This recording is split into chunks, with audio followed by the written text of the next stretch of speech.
Jake Bates. Throwing right side, and it's going to be intercepted. Return past the 15, past the 20, out past the 30. Has space down the sideline. 40, 35, 30. And he is gone. A pick six for Houston. Snap good, hold good, kick up. And it is straight down the middle. Looking to throw, rolls out right. Throws end zone. Touchdown San Antonio. Cody Latimer alone in the end zone. They take a 1-point lead with 3 seconds left. 52-yarder, left hash for the win.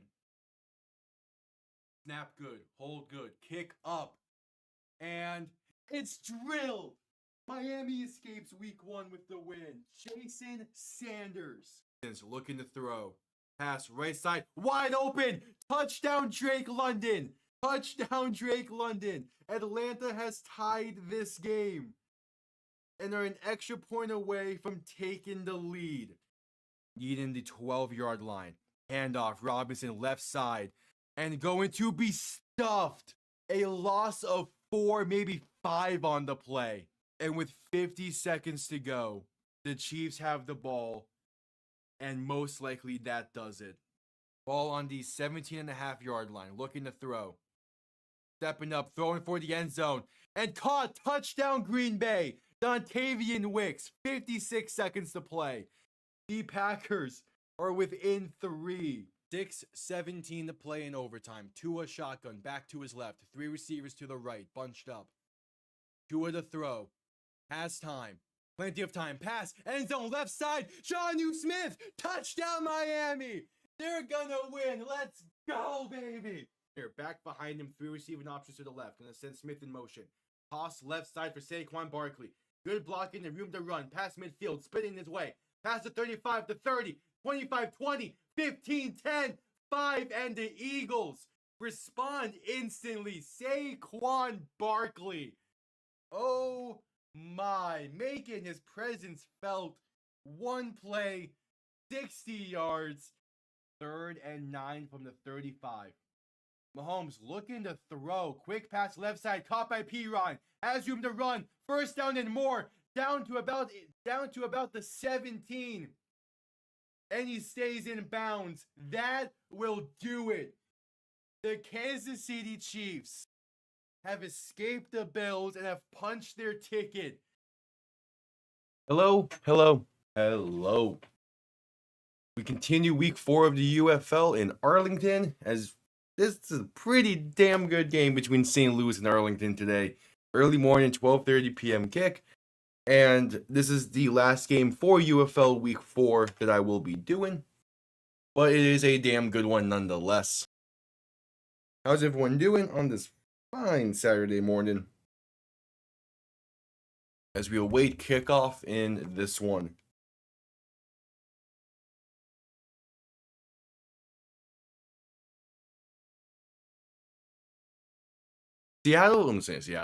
St. Louis is still missing a few key pieces. Abdul Beecham, the guard, is going to be out today.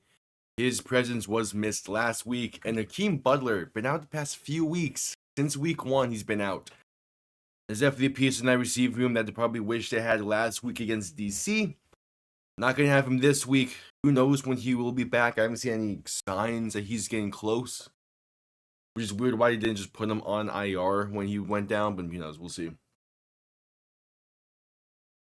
Yeah, but St. Louis needs a big bounce back game today. They had a tough loss last week to DC at home in a game that they still had a chance late, but Manny Wilkins definitely did not have a game to remember. One that's probably a burn the tape type game. They need to come out here and just play that style that they did the first 2 weeks that got him those wins. Play smart with the football. Don't force it. Keep it safe and let your defense aid you on the back end. Arlington as well had a very tough loss last week in a game that they were in firm control of up until the very, very end. And there's going to be an interesting matchup for them on their own side. As again, they're a pretty top tier team in this league, but they're one that still has some questions to be answered. As their 2 wins this season were against San Antonio and Houston. Now they have another test against a fellow top team. Can they live up to it? They weren't able to last week fully. Can they do it this week? It's a home game this time around compared to last week being on the road. That might help them out a bit as well. But they still got this running room fully in place here. But they're pretty healthy on their own right. St. Louis dealing with a few key injuries, but for the most part, they've been fine this season. We shall see.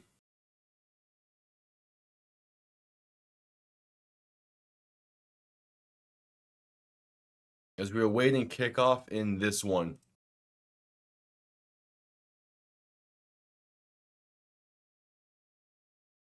Yeah, it is.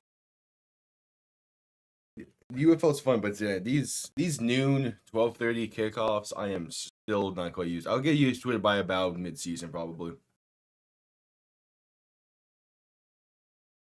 So there we go. Manny Wilkins about to be interviewed before this game.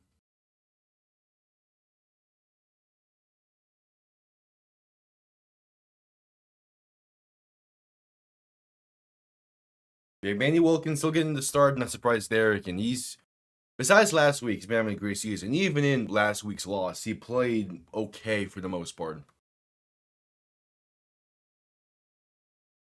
I am very curious on how this Arlington offense is going to look. Has it been the greatest for them the past 2 weeks? I mean, it's...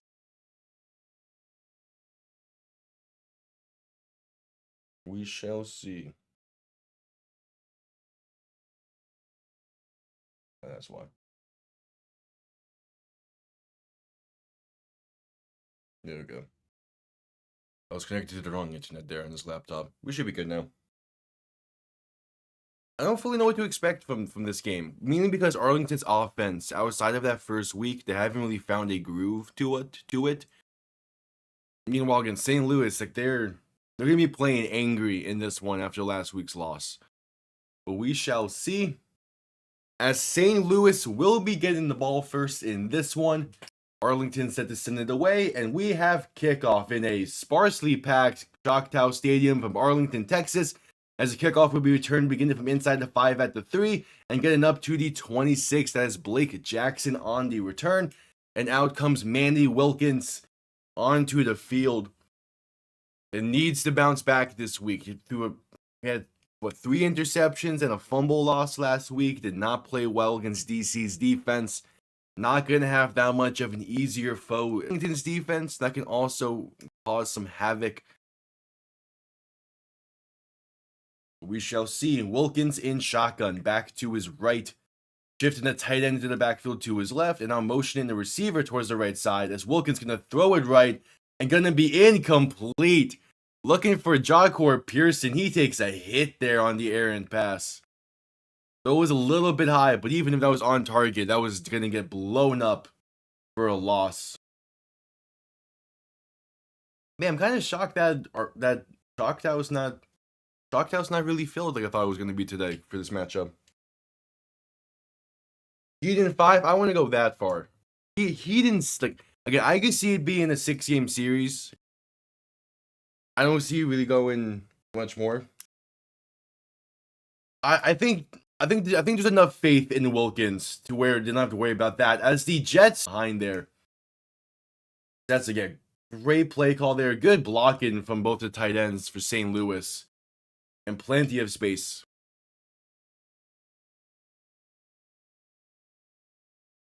If the Heat sweep the Cavs, I'm convinced the NBA it has some kind of devil magic behind it. Wilkins and shotgun back behind him. 2 receiving options to each side as Wilkins going to play action and look to throw. Launching one deep down the field, and it's going to be incomplete. Through the hands of Gary Jennings. But that was a beautifully placed ball by Manny Wilkins. And going over the top early in this one is an interesting plan. And when you're missing a big body, 6'7" receiver. As Wilkins and shotgun back behind him, going to toss this right side for Jacob Sailors. And that's going to go nowhere. A loss of a yard. Could have been a loss of a whole lot worse, though.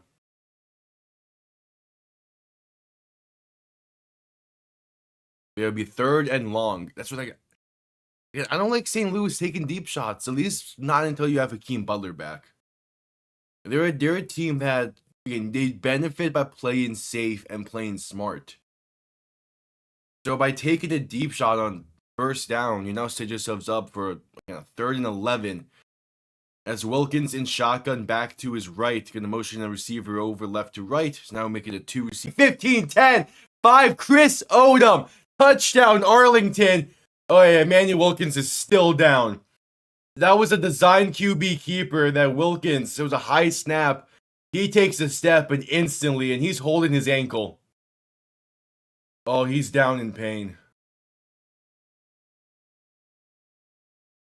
He's holding his right ankle there. Chris Odom scores first in this one. It's a 6-0 lead for Arlington. Yeah, that's... Oh, man.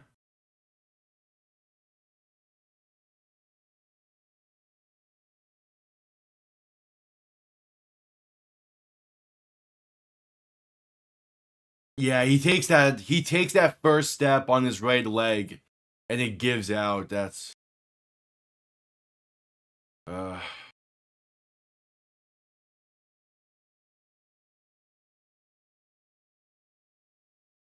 yeah, I do. All right, we head to a commercial break with 12:25 to play, as Wilkins is still down.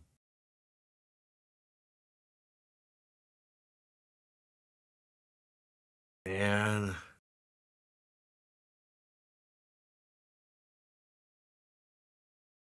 It might, yeah, it's...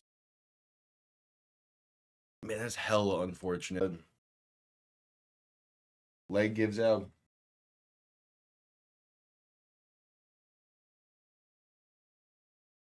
Give me one.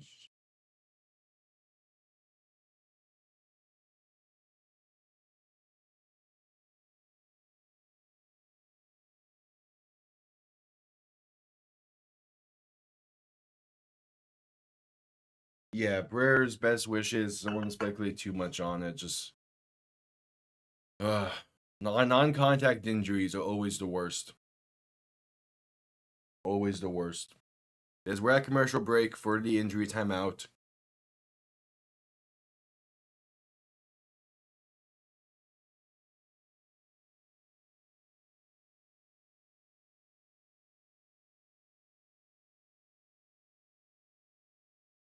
First drive of the game is unfortunate.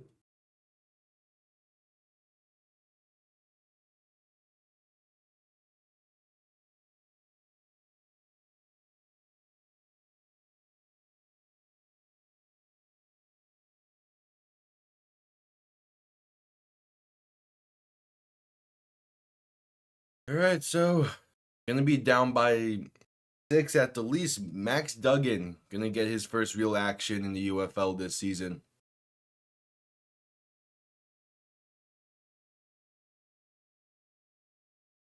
I mean, there's a reason they brought in. Oh yeah, the cart's out for Wilkins.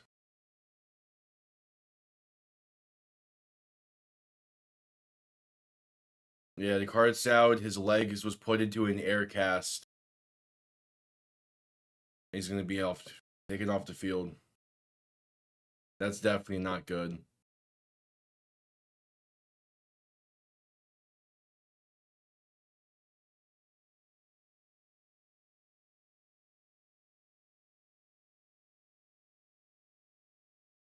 Yeah, I hate to see it, man. Again, Wilkins, he played well, all things considered, this year. That's... Yeah.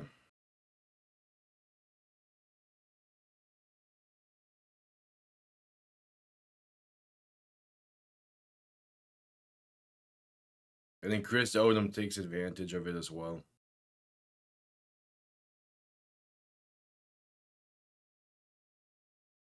Jeez. All right.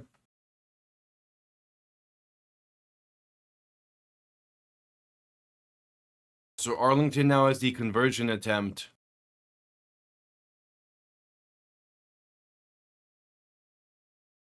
Arlington's gonna go for 2 from the 5 to make it an 8-point game. I mentioned this a little bit last night because of the way Michigan handles this. I do kind of like the idea of going for 1 point still more often. A lot of teams do decide to go for the 2-point try. As Perez gonna look to throw on the 2-point try, pass right side, gonna be caught. That's Isaiah Winstead. It's an 8-point Arlington lead with 12:25 to play in the first, and we're gonna see the St. Louis offense once more.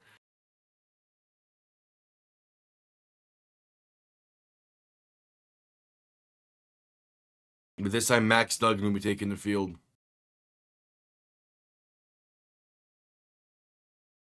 So unfortunate. But it's still early in this one. When a similar situation happened to Birmingham a few weeks back, Matt Corral was able to lead them down the field and get the win against Michigan. Can Max Duggan do a similar thing? But he's down by 8 early in this. Definitely going to change the strategy and the game plan a bit for St. Louis.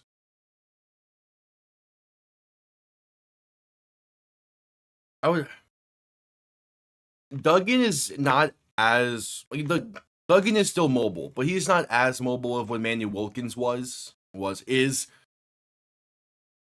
As kickoff underway, going to be returned beginning from inside the 5 at the 3.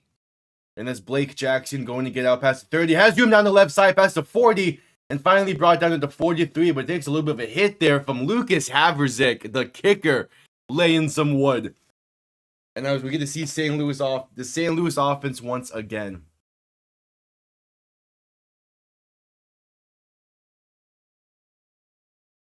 And now comes Max Duggan. His first real bit of action since the national championship with TCU. Obviously, he had some preseason games in the NFL, but this is really like the first proper action. Duggan and shotgun back behind him and going to play action and now keeping himself up the middle. A little confusion there possibly on the first play, but that's a good scramble up to midfield and a gain of 7.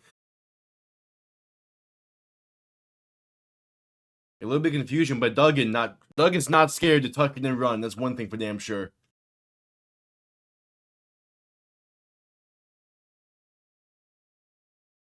Now 2nd and 3, Duggan and shotgun back to his right. 3 receiving options to the right as well. Going to send the receiver in motion right to left. As Duggan going to hand this off up the middle. And that's Jacob Sailors going to fight for half a yard, maybe. Make it a 3rd and short.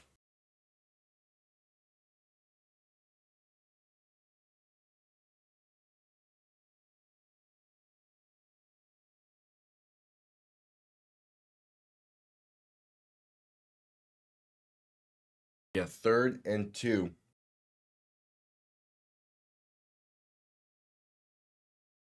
So Duggan in shotgun back to his right. 2 receiving options to each side for a 3rd and a long 2.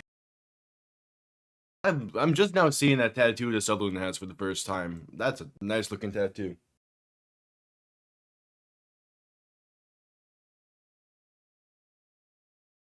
All right, 1st and 10 now from the plus 45. Duggan and shotgun back to his right. 2 receiving options to each side. As Duggan going to look to throw once again. Pass left side, that's caught at around the 40. Another gain of 5. That's Frank Darby on the reception. 2 straight pass attempts. 2 straight completions for Max Duggan.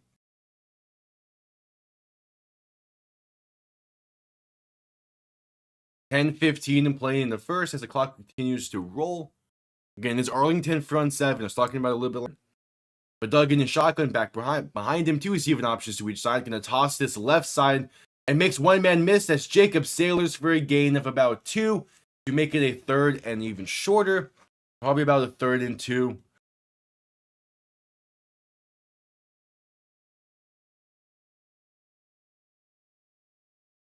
Yeah, Donald Payne being highlighted here for this Arlington defense, the leader of that linebacking core and kind of the leader of that front 7. Damn good player from that linebacking core. Great leader as well. Big reason why Arlington's defense has been playing so well this year. As Duggan and shotgun back behind him, 3 receiving options to the right. Going to send one of them in motion right to left. As Duggan going to hand this off up the middle for Jarvion. No man's land here.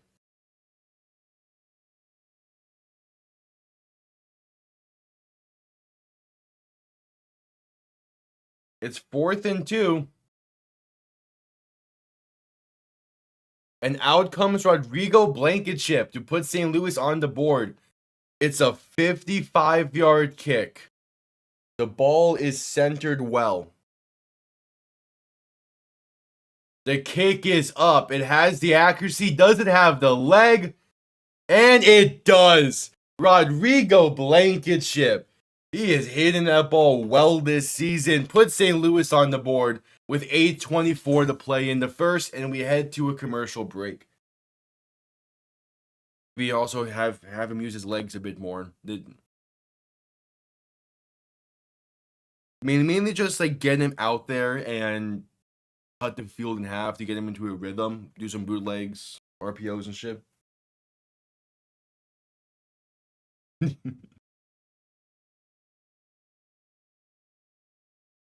But yeah. I feel like now the expectation for this game from St. Louis definitely does shift with Duggan being the guy behind center, at least for the first half. But we shall see. We're going to see this Arlington offense for the first time now. And that's going to be a big tell for this game as well. He fully deserves another shot.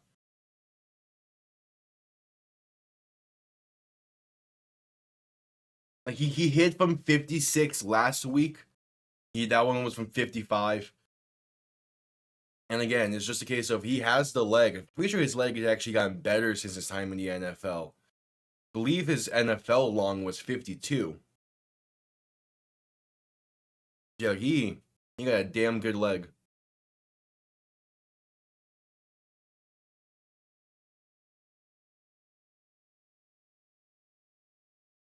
As we're at commercial break, as we await Arlington's first offensive drive, they got the opening touchdown due to offense. Depending on how Arlington's offense looks in this game, that's going to be a tell for kind of what the rest of this game will look like. Yeah, the St. Louis defense, it's one of the best. It's like both Arlington and St. Louis are top 4 defenses in the UFL. Like, it's a damn good defense. So, and Arlington, their offense has been struggling in the past 2 weeks. Having only 1 touchdown in the past 2 weeks. The offense itself has not scored a touchdown since the 4th quarter against Houston 2 weeks ago. So they have a big test in this one. As we're just coming back from commercial break, we await the drive.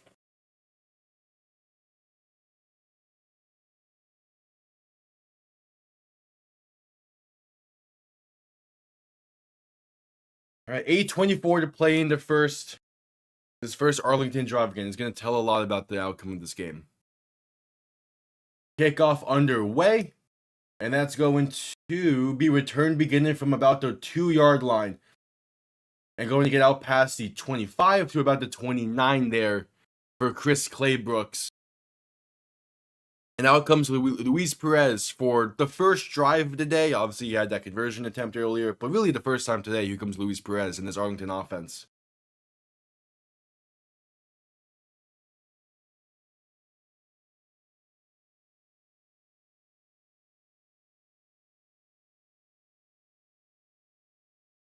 And Anthony Beck is being interviewed on the sideline right now, talking about like what to look for now that Wilkins is out for the game.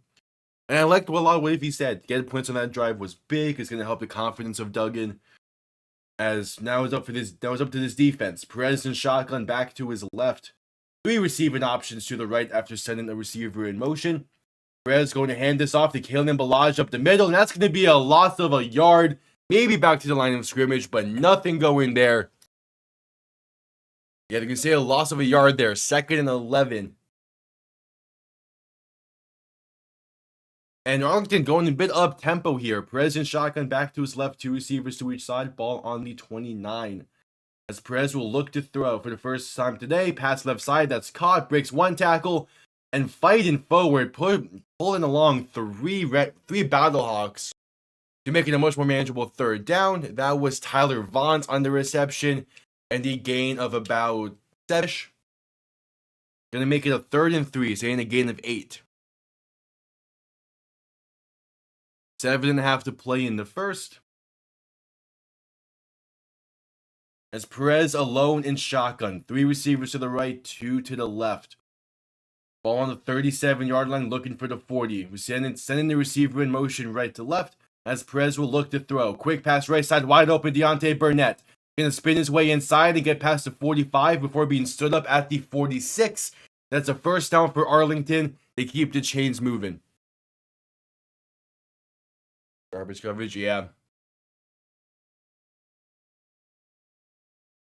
Well, it's this secondary unit for St. Louis. It can be like it's a very hit or miss secondary. Like they have a good safety department, they have a good corner, but they do need that front seven to get home if they're gonna have an easier day. Ballage handoff up the middle, gonna go nowhere, maybe gains half a yard. Gonna be a 2nd and long 9 coming up. Just under 6.5 to play. But like St. Louis is one of those teams where if they can't get pressure, their back end coverage is not gonna hold up for long. As Perez in shotgun back to his right. 3 receivers to the right as well. Going to hand off to Ballage left side. Bounces towards that sideline. Gets to midfield before being hit out of bounds. And there is a penalty marker down. They might be bringing this one back. Yep, they're going to call holding on Arlington. And it's going to be called on Ricky Lee, the left tackle. He's been having a very rough season with these penalties. He's been having a lot of false starts, a good chunk of hold-ins, and there's another one there that negates a pretty solid run by Kalen Ballage. And yeah, that's a clear hold. Ricky Lee, he's been having a tough year with these penalties.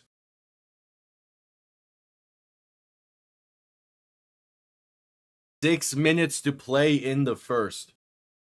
Perez in shotgun back to his right, 2 receivers to each side. As Perez going to look to throw. Pass right side is tipped and incomplete. Chris Payton Jones makes a nice break on that ball, nearly picks it off. Tyler Vaughn had to play a little bit defense there to keep it 3rd and 19. Yeah. Chris Payton Jones, Quinterio Cole, and Cameron Kelly. They know when to break on balls if it's man coverage. It's when you start playing zone. St. Louis can gonna send Dede Hunter out wide in motion as Perez gonna dump it off over the middle and gonna fumble this one, picked up by Hunter and get down to about the 40. Tyler Vaughn on the reception, he gets hit hard there by Mike Rose. And Dede Hunter picks it up and it is a 3 and out basically. Yeah, 3 and out. No. Borderline 3 and out. Either way, Arlington's gonna send this one down.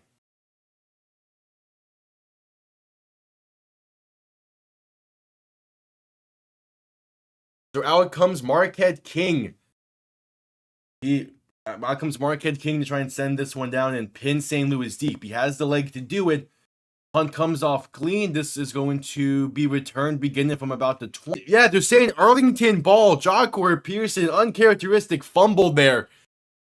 Picked up by Carlton Johnson. The question is just, was he down by contact before that ball comes loose? No, that's a fumble. That is a clean fumble in Arlington special teams.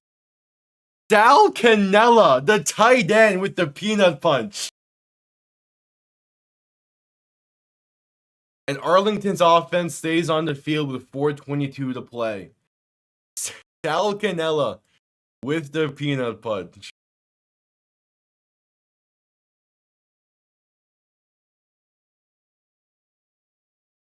And Perez gonna look to throw in first.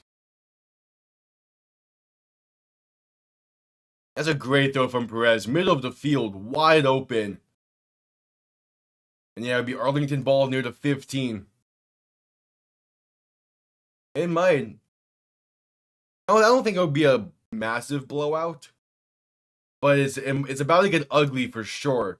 As Perez gonna hand this off up the middle for Ballage. He's going to get to about the 10. In a gain of roughly 4-ish. 3.5, 355, 354, 353 to play. 333, 331, 330 to play. in the first.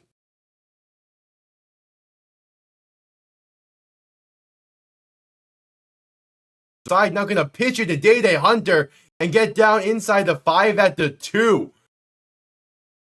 Gonna be first and goal for Arlington now. A little Wildcat triple option by Arlington. Sets them up well. Okay. Hey, Arlington is throwing out all the stops in this one.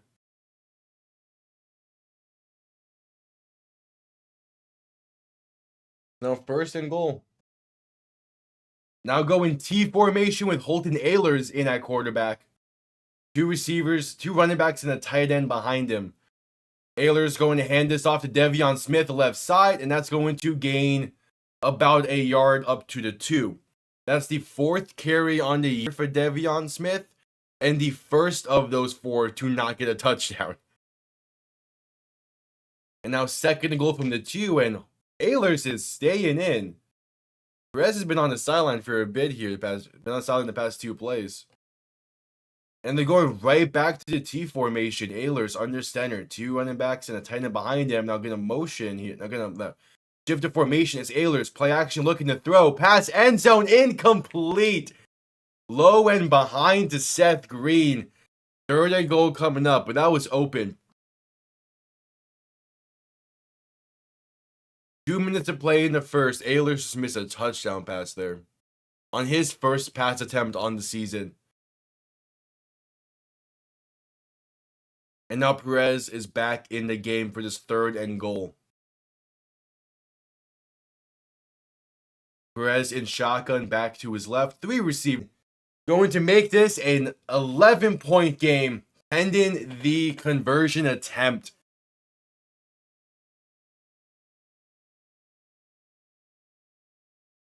Yeah, it's a nice play call there. Just do the touch pass. And yeah, that was Olakunle Fatukasi. 100% mispronounced that. But he had the one opportunity to make that negative play. And now they're going to go for 2 from the 5. Perez alone in shotgun. 3 receivers to the left, 2 to the right. Perez looking to throw. Pass right side. That's caught by Tyler Vaughn. Breaking tackles. And they're going to say he got in. The second effort from Tyler Vaughn makes this a 13-point game with 1.5 to play in the first. A great second effort there. Quinterio Cole, the initial guy, but the initial guy there trying to bring him down, but just couldn't quite do it enough.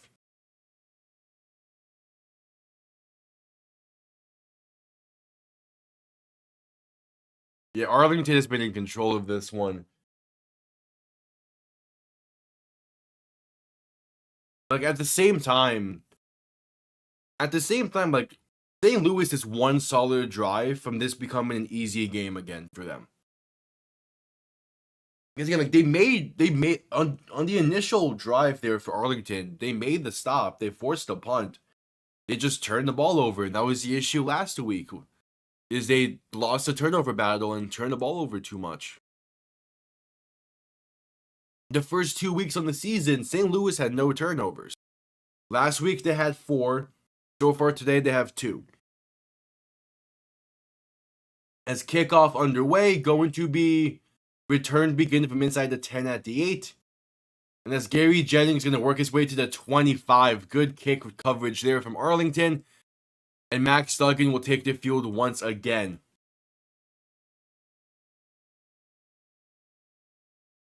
And there's still plenty of time left in this one, but they're going to need their defense to force a turnover or 2 to really get back into it. Similar to what happened last week. Like, the defense forced 2 turnovers, they had 2 interceptions, and they were in that game until the very end. Duggan in shotgun, back behind him, 3 receivers to the right. As Duggan will look to throw. Quick pass over the middle, that's caught for a gain of 4. That's Gary Jennings on the reception.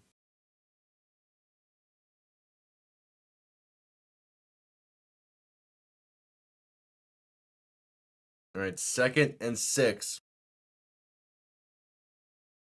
Need about 1 or 2 more plays here before the end of the quarter. Duggan and shotgun back to his left, 2 receivers to each side after motioning Denzel Mims left to right. Ball on the 29-yard line.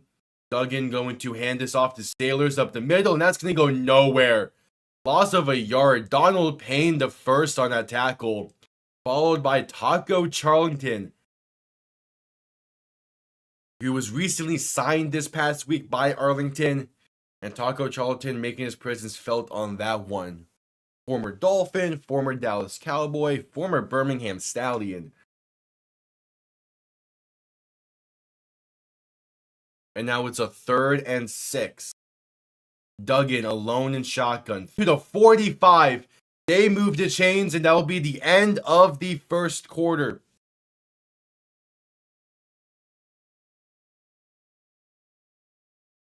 "15 minutes in the books after the 17-yard play there to Denzel Mims.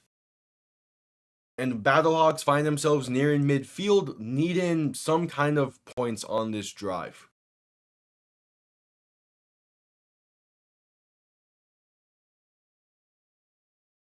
Hey, Duggan is it's early to say. I'm gonna jinx it. But Duggan is 4 for 4 right now and throwing the ball well.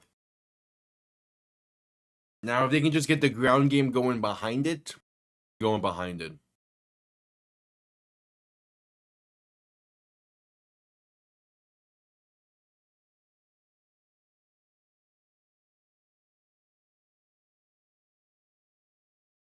We shall see.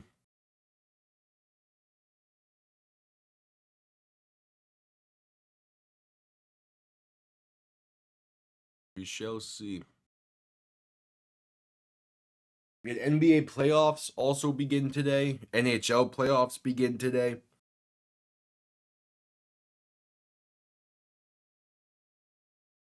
Yeah, it might be on my end. This laptop has been bugging out a little bit. And I don't fully know why. Yeah, they just happened again. I don't know, it's weird. I'm gonna try something. We're at commercial break, so I'm gonna try something real quick.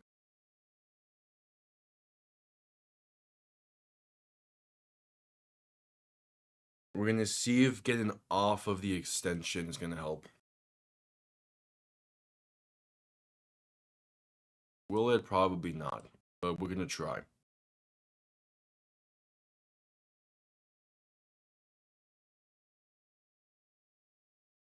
Yeah, we're at commercial break.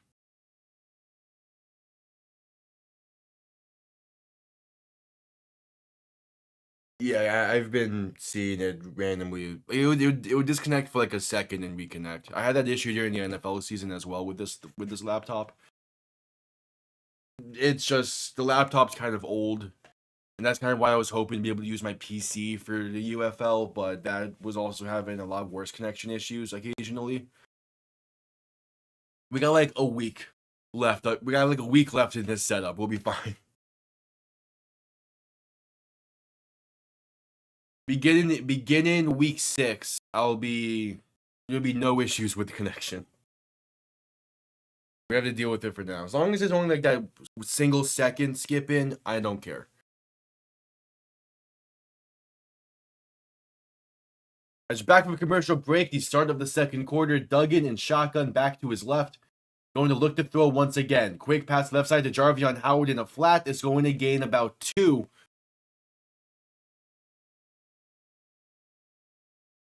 Yeah, once the summer hits and I'm back and I'm down south again. Good old college internet's a pain in the ass.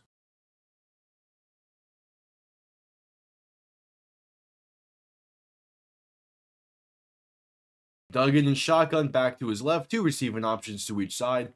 Ball on roughly the 46-ish. The Duggan gonna pump fake and now look to keep it himself. But no blocking, gonna lose about 6. Back to the 40, and that's, I'm not sure if that's miscommunication or just Arlington blowing the play up. Yeah, they definitely tried to go to the receiver screen left side, but that got blown up instantly. So great defensive play there from Arlington.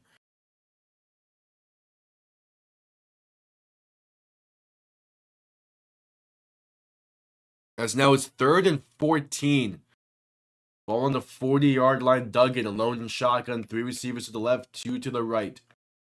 13:50 to play in the half. Duggan gonna look to throw once again. Has time. Launching one deep. Right side underthrown and picked off at the 15. Chris Claybrooks comes down with it. That was well underthrown. And this Arlington defense, the 3rd turnover forced today.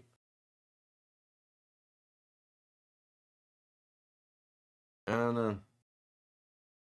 Duggan had time there. I think he just threw it late. No, he threw it on time. He just didn't put enough into it. He well underthrew that pass.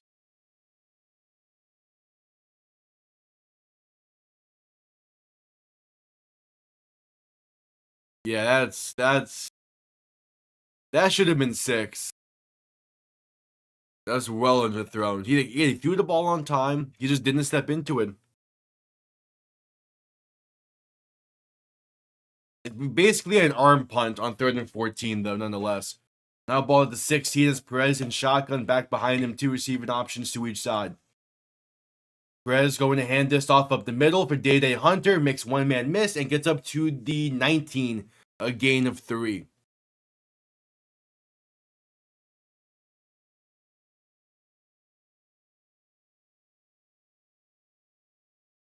Yeah, so I have Pacers Bucks on in the background as that game 1 just started.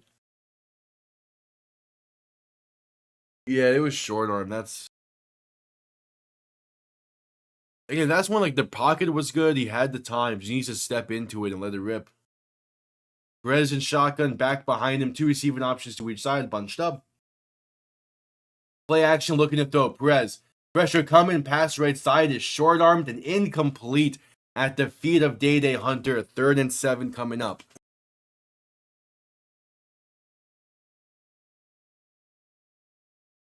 Oh, the Pacers are feeling themselves right now early in this one.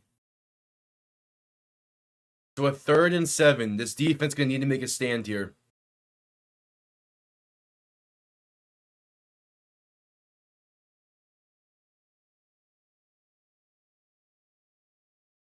So 3rd and 7.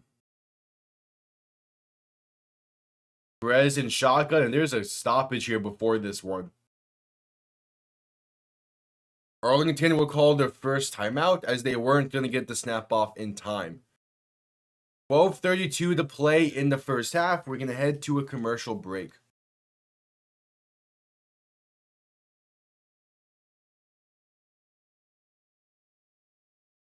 But yeah, again, I won't. This is the last game for week 4 that I'll be live for. That's tonight and tomorrow night. I got plans for WrestleMania.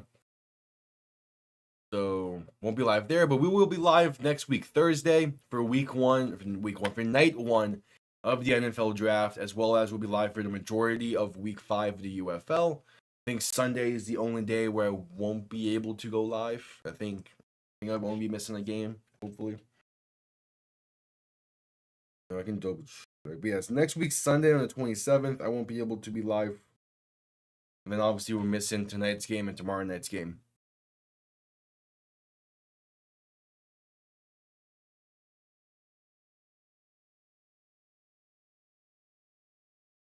Yeah, I might be missing 2 games on Sunday. I'll see.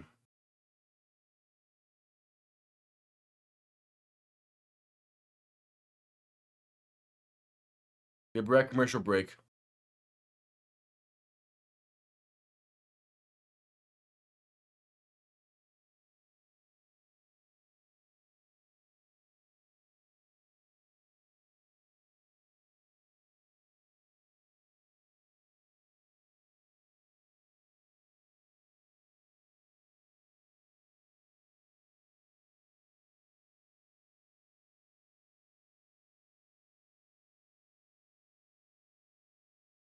Yeah, this St. Louis defense needs to make a play here and get the ball back in the offense's hands. Can't go down by much more if they want to stay in this.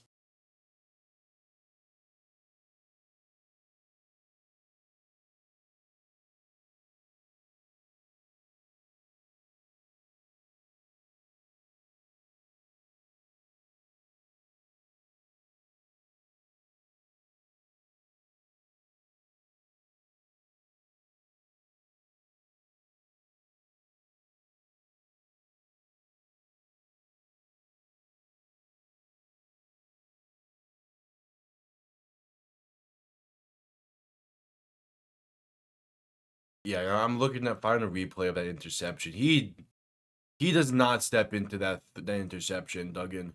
He needs to step into that better. There was a little bit of pressure in his face, but he's definitely fallen back a little bit throwing that deep ball. Yeah. Back from commercial break.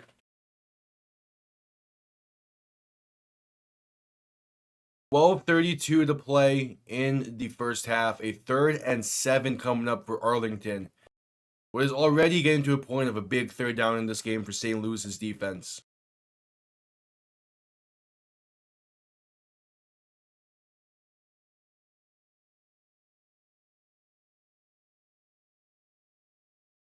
All right. What you got, Perez? The king of spring. Luis Perez on 3rd and 7. I'm just waiting for the play call.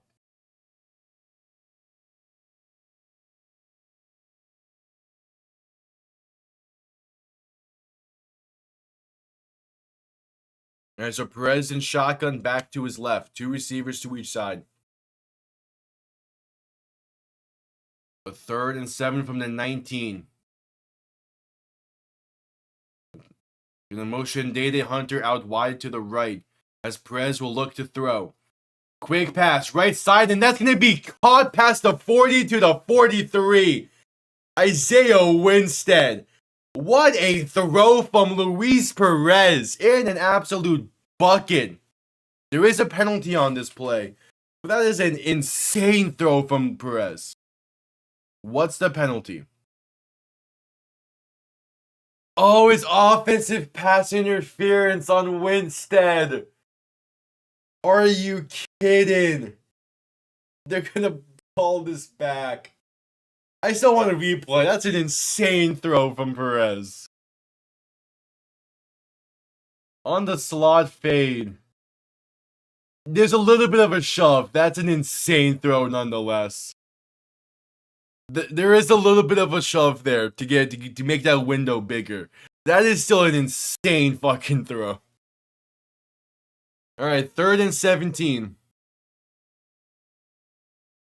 Just under 12 and a half to play. It's a bad penalty to take.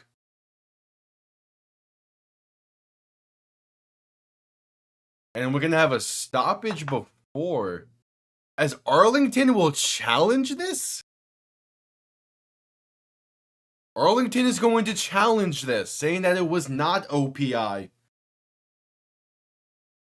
The question, there is definitely some contact at the top there.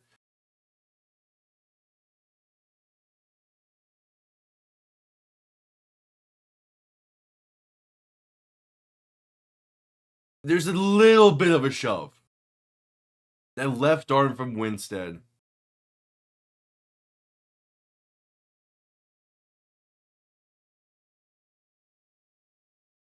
Mike Pierre saying that Arlington is going to lose this challenge. There's enough of a push-off. There's enough of a push-off to where it created the space needed. So Arlington will lose their challenge and a timeout. And it will remain 3rd and 17.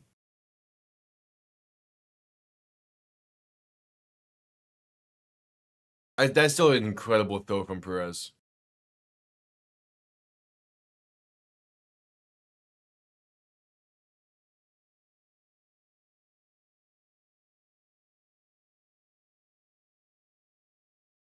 Yeah, that's... It wasn't a massive push-off, but it was enough to where, yeah, I agree with keeping the OPI.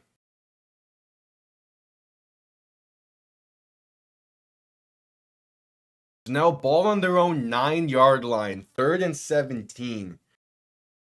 And Arlington finds themselves in a tough spot here.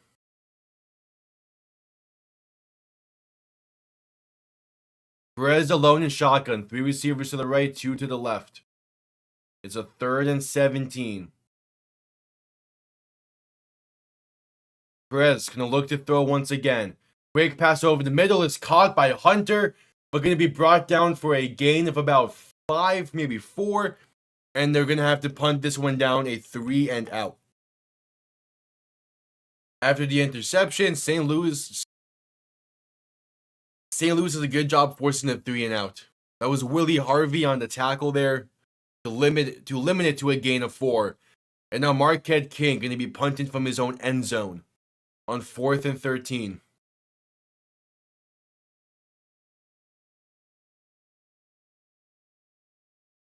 Punt comes off clean. And Jahcour Pearson back to return this one, beginning from about the 27. A great punt by Marquette King. Trying to bounce it right side, but not going to be able to do much with it. Brought down at the 30. And with 11.5 to play in the first half, out comes Max Duggan once again. Try and bounce back from that interception he threw earlier.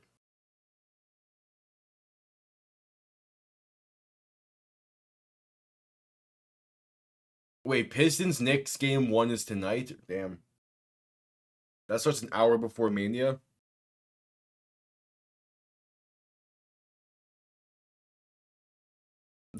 No, the UFL broadcast is throwing shots at Dallas for the Luka trade. Come on. Duggan in shotgun back to his right. 3 receiving options to the left. Ball on their own 30. Duggan going to hand this off to Sailors up the middle, and that's going to be a gain of about 6, maybe 7 on first down. Good solid pickup there to get the drive started.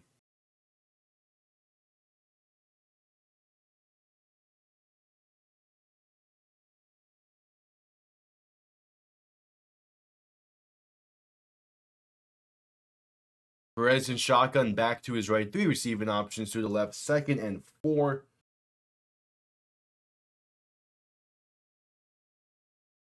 As Duggan going to hand this off to Sailors once again up the middle, and that's a gain of 3.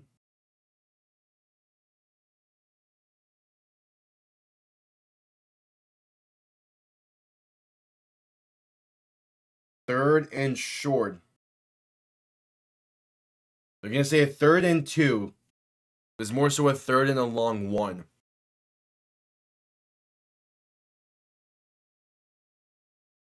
Can they convert?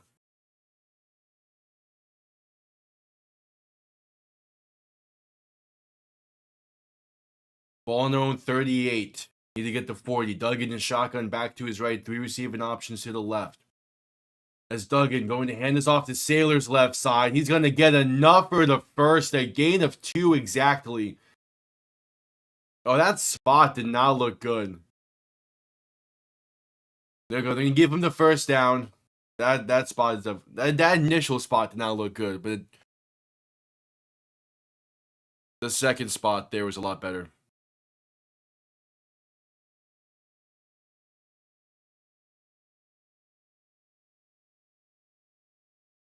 So now 1st and 10.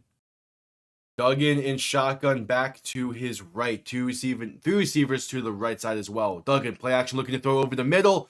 And that's incomplete. Threw it high looking for Gary Jennings. A dangerous pass there at 2nd and 10 with 9.5 to play in the first half.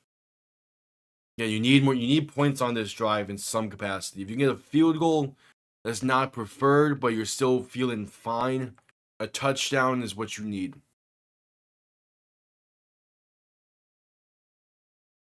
So Duggan and shotgun back to his left. 2 receiving options to each side. 2nd and 10 from the 40. Duggan going to hand this off up the middle for Sailors. Has some room to run. Going to lower the shoulder and get 11 on the play. Pass midfield to the plus 49. They keep the chains moving. Just under 9 minutes to play now in the half as Jacob Sailors' laces are coming undone there. So Duggan and shotgun back to his left. 3 receiving options to the right. 8:40 to play in the half. It's 1st and 10 from about the 49.5 yard line. Making adjustments at the line now. 8.5 to play in the first half. Duggan going to hand this off to Jarvion Howard up the middle. And going to get nowhere with it. Maybe a half a yard. But not much going on that one.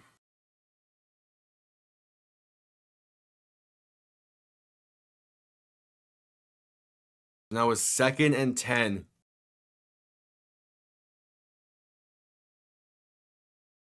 Indiana's doing some great passing right now in this game against Milwaukee. Duggan under center, back behind him for 2nd and 10 from the 49. 3 receiving options to the right. Duggan going to play action and look to throw. Has some time, gonna roll to his right to buy more. Still looking downfield, gonna keep it himself and get an out of bounds near the 46. We're gonna say a gain of 3. They're not quite in field goal range yet. It's a 4th and 6-ish.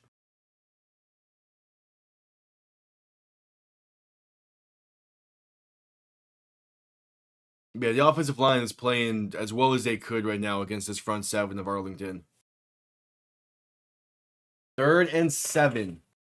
Duggan in shotgun, back to his left, 2 receivers to each side. Ball on the 46, looking for about the 39.5. As Duggan going to look to throw on 3rd and 7. Has time, good pocket. I'm going to take it himself up the middle and stumbling forward for about 5. Going to be short of the first down marker. And a decision has to be made here for St. Louis on 4th and short with under 7 minutes to play in the first half. They're going to say that Duggan got down to the 40, so it's 4th and inches. 4th and about half a yard here. That's a lot better than what it would have been than what it probably should be, which would be about a 4th and 2. Duggan in shotgun, back to his right, 3 receivers to the left. Offense staying on the field as Duggan will look to throw. Pressure coming, pass left side, caught by Sailors and room to run. First down and more, past the 25 and out of bounds near the 23. Not a great throw there by Duggan, but does enough to pick up the first down. Jacob Sailors, great job hanging on to that ball. Yeah, that's a great catch by Sailors. Damn. Caught it with his fingertips almost. And then again had the space the rest of the way. Duggan in shotgun, back to his right, 3 receiving options to the right. Ball on the plus 24. 6 minutes to play in the half as Duggan going to hand this off to Jarvion Howard up the middle. And that goes nowhere, a loss of 1 back to the 25. Oh, and there's going to be a penalty on this one. This is going to be on against Arlington, a personal foul. Jarvion Howard was slammed to the ground well late. Well late of the whistle.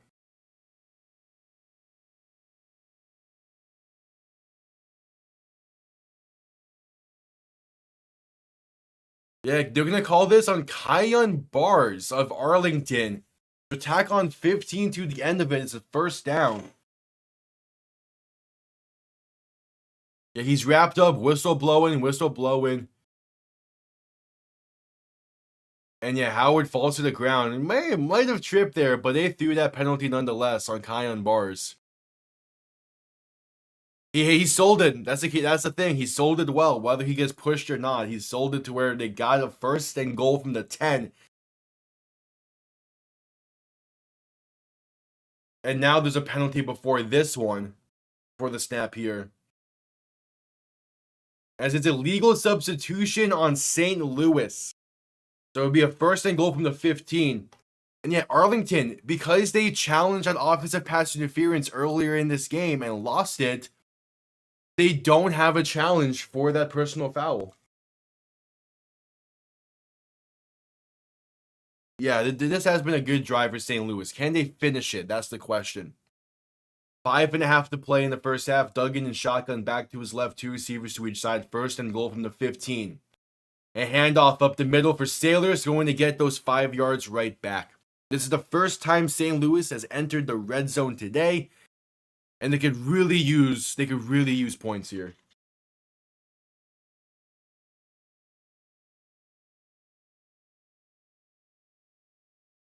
Five minutes to play now in the half.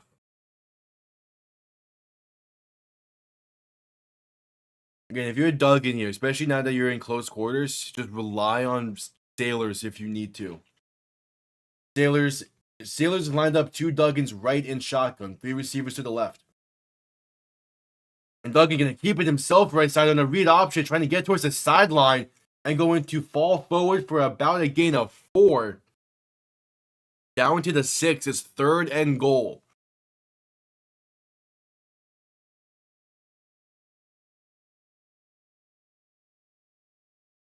All right, ball on the 6, 3rd and goal. Just under 4:20 to play in this half.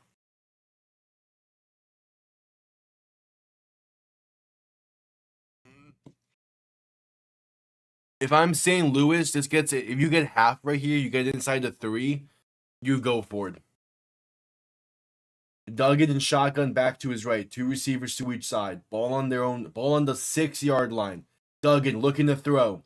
Pressure coming and sacked back at the 15. Chris Odom gets in the backfield on a beautiful pass stunt. And it's 4th and goal, and out comes Rodrigo Blankenship. Beautiful pass stunt there to get Chris Odom free. Beautiful, beautiful pass stunt. If you can get Chris Odom a free lane at the quarterback, you take it every time you can, and they did just that. 31-yard kick now from Blankenship to make this a 10-point game. Ball is centered. There's 3:15 left in the first half. And kick is up and right down the middle. Arlington gets ball to begin the second half, and they're about to get the ball right here with 1 timeout remaining and 3:09 to play in the half. We head to a commercial break. Show out, yeah, a little bit, but that's one where better communication there is needed between guard and tackle.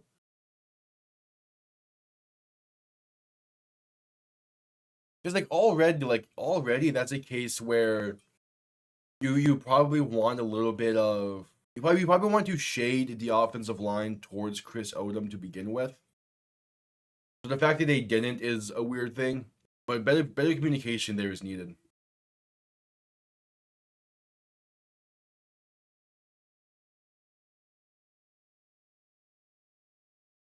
Again, of anyone on this Arlington front 7, you do not want to give Chris Odom a free lane to the rush to the quarterback. He's not gonna mess up that opportunity.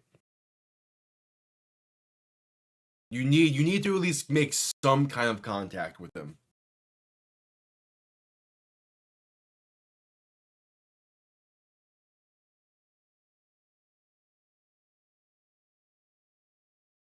As we're at commercial break with 3:09 to play in the first half.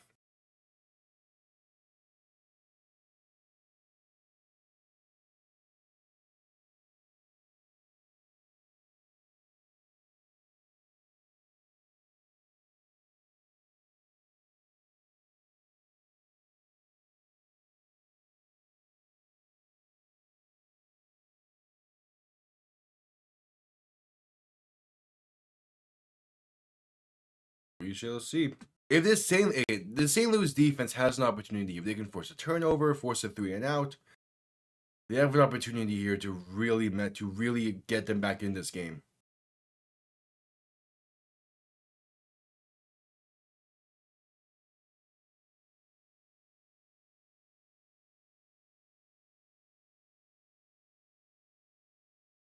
We shall see. There's also a chance here that Arlington can continue to run away with it. We've entered the middle 8 of this game. Arlington can double up. They get ball to begin the second half. This is either St. Louis's chance to get back into this a little bit, or it's Arlington's chance to blow this game wide open.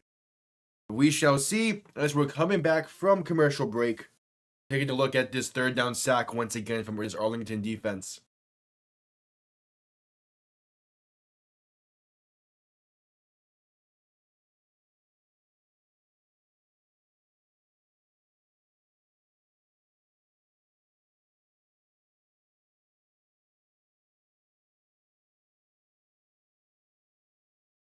But yeah, 3:09 to play in the half.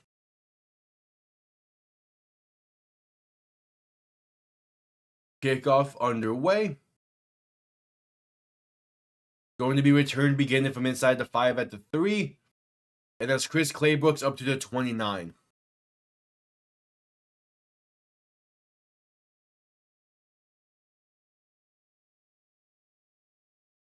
All right, Michigan yesterday had about 9,700. That's not too bad.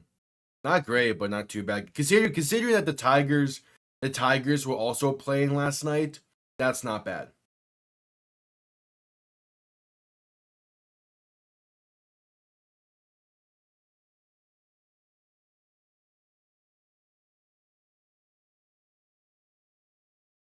So Perez in shotgun back to his left. Three receiving options to the left. First and 10, going to hand this off up the middle for Day Hunter.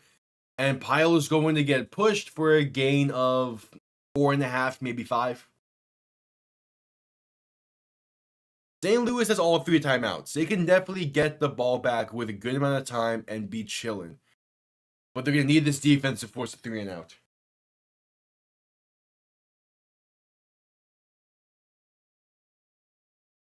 One more play minimum is needed before the 2-minute warning.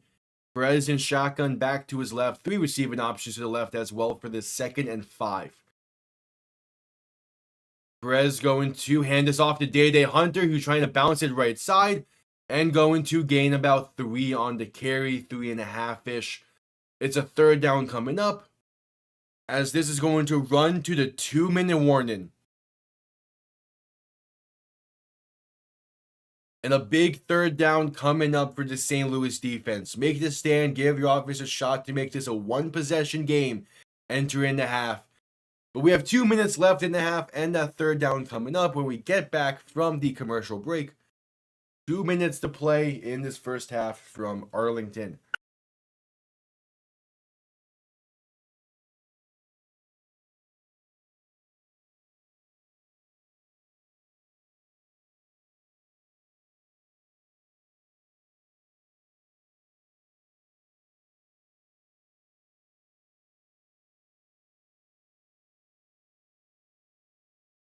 We shall see.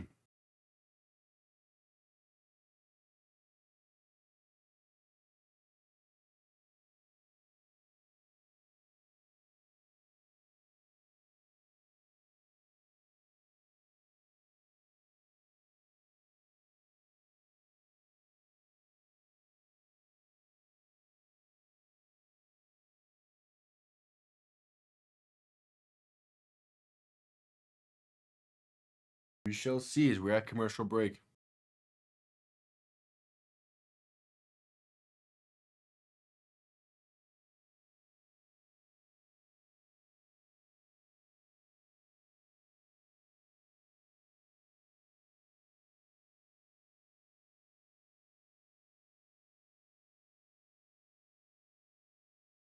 We shall see.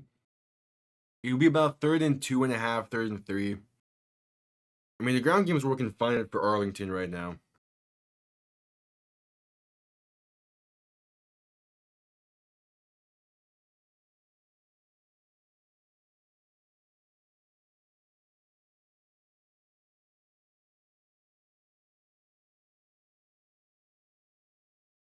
We shall see as we're still at commercial break.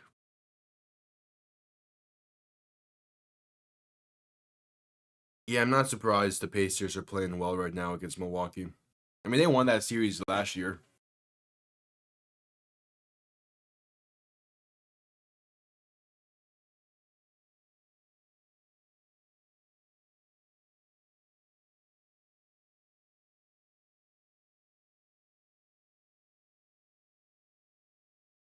We shall see. I mean, I feel like Duggan has, besides that interception, like he has been playing pretty well today. It's just, can they bounce back a little bit more?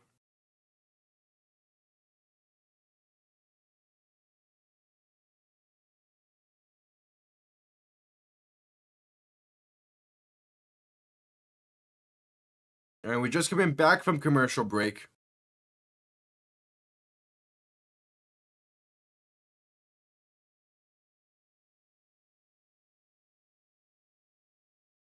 Again, this has been all Arlington basically for this first half.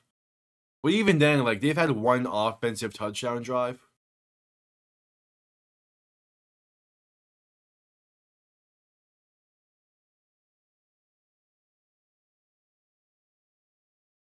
Yeah, 3rd and 2 for Arlington.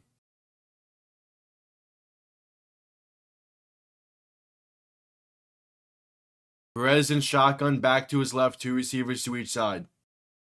3rd and 2, needing the 39-yard line. Perez gonna look to throw. Quick pass, right side, incomplete. Looking for Javonte Payton.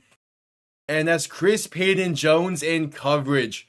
They get the 3rd down stand they need. And St. Louis, with all 3 timeouts, is going to have a chance. Going to have a chance to make this a 1-possession game entering the half. All 3 timeouts, about a minute 50 to go by the time this play ends. As Marquette King said to send this one down, punt comes off clean. And this is going to be bounced at about the 17 and going to let this bounce to the 12. Okay, Jahcour Pearson, sure, that's an idea.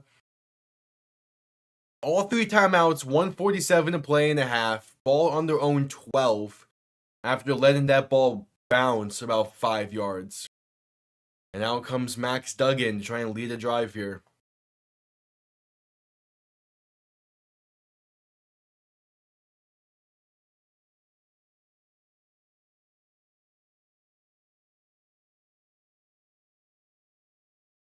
Again, St. Louis can pretty much play their game here. They don't need to worry about the clock. They have all timeouts. Ball on their own 11, though. So Duggan in shotgun, back to his left, 3 receivers to the right as Duggan will look to throw. Has time, pass right side is incomplete. Low and off the mark, looking for Denzel Mims.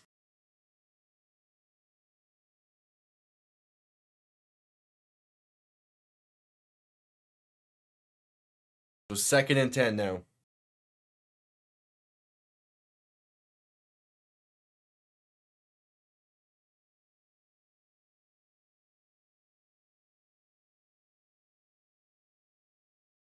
So Duggan in shotgun, back to his left, 3 receivers to the right.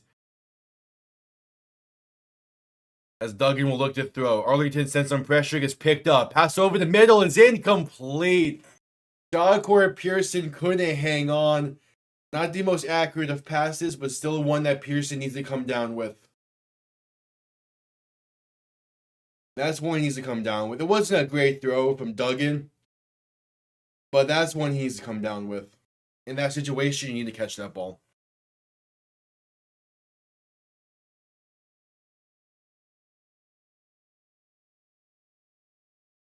So now Duggan in shotgun, back to his right, 3 receivers to the left. A 3rd and 10 from their own 11. As Duggan will look to throw once again. Has time. Pressure now coming. Duggan gonna get sacked at the 3. Sacked at the 3. They're gonna punt this from deep in their own end zone. Not a good sequence at all.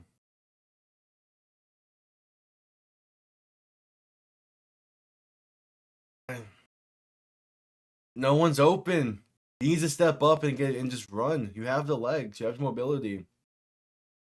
Can't take that sack there. Arlington still has 1 timeout. Then they can still score here.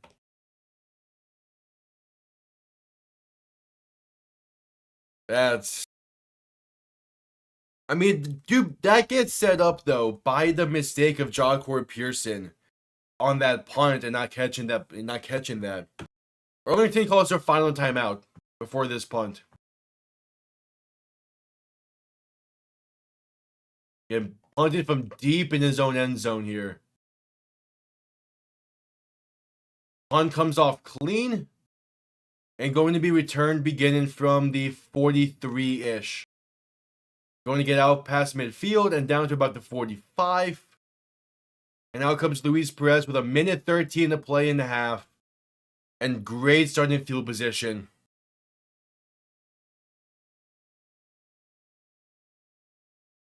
This has not been a good game for St. Louis.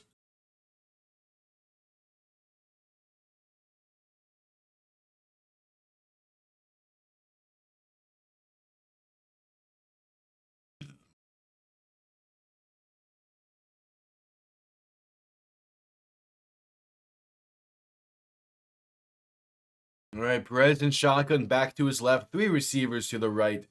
First and 10 from the plus 46.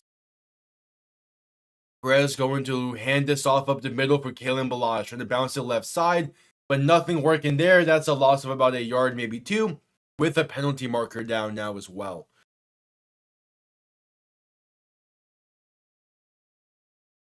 And it's holding on Arlington, going to push them back. First and 20 coming up. That was Travis Feeney on what would have been the tackle for a loss, if not for the penalty. But he's a great player for this St. Louis front seven as well. But it's a front seven that has not done anything really today outside of just holding the ground game to minimal yards. They can't get home. They're not forcing a lot of pressure. Perez is having his time there in the pocket. As Perez in shotgun back to his right, will look to throw here once again. And going to pass it off over the middle, and that's caught by Kalen Ballage for about 4. And the clock continues to run. It's a 10-point game under a minute to play. Perez in shotgun back to his right, 2 receivers to each side. Ball on the 48.5-yard line, just shy of midfield. 2nd and 16. Arlington looking to get into field goal range here before the end of the half, but they have no timeouts. So Perez to throw. Pressure coming, going to step to his left. Now going to throw it left side and incomplete. Pass was behind Sal Cannella. It's 3rd and 16. So St. Louis is most likely going to get the ball back here with 2 timeouts and about 20 seconds to try and do something. Not going to have a whole lot of time though to get into field goal range. Blankenship does have a leg, but you'll need to get to about the 42-yard line. And depending on where the spot is, it's going to be very tough to do that.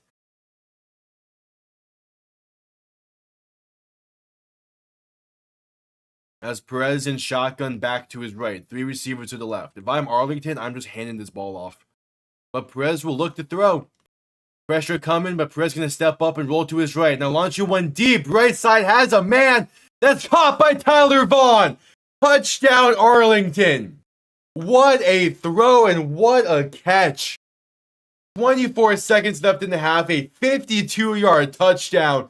And the Renegades are in firm control of this game, with a chance to now double up after halftime. Beautiful throw, and a great catch as well. That is a beautiful play.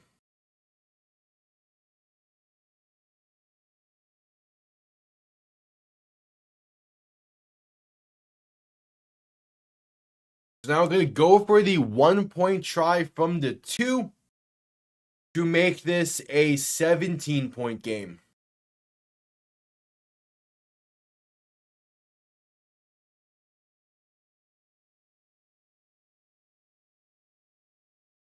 I have to hurry up if you're going to challenge this. And there comes the challenge flag. Yeah, St. Louis has to go the challenge here.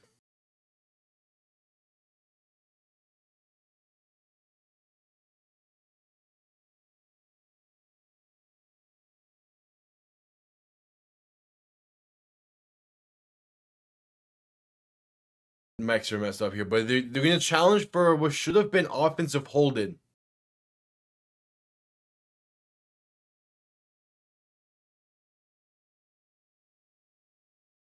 All right, going to be a holding. They're challenging for holding here.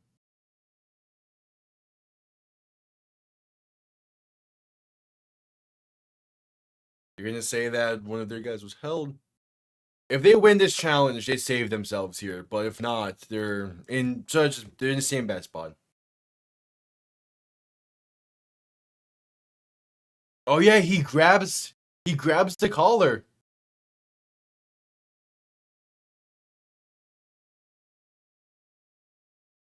Yeah, he grabs him by the collar. That's going to be holding on Arlington. So St. Louis will win the challenge and save themselves here. This is going to be holding on Garrett McChin. Either way, it's holding on Arlington. And they're going to push him back here. It'll be a 3rd and 23 now, with about 24 seconds. It'll be Arlington ball on their own 39. Yeah, it's a great challenge for Anthony Beck. He's using these challenges well. They're gonna win their challenge, get their challenge back, and it saves them 6 points. It saves them 6 points.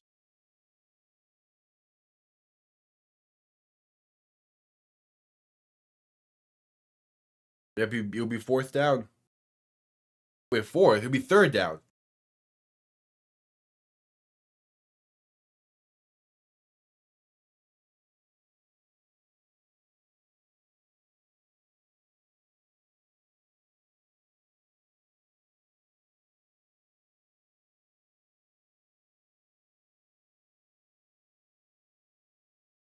Oh, Anthony Beck saying that he didn't even see the hold himself. He's just trusting his players there to throw that challenge flag. And it worked out. Now, 3rd and 25 from the 39-yard line. Perez alone in shotgun. 3 receivers to the right, 2 to the left. 24 seconds left in the half. Perez going to quick throw over the middle. That's caught by Canella. And he's going to spin his way for about 8. And we're going to have St. Louis calling their first timeout. Trying to do something here before the half.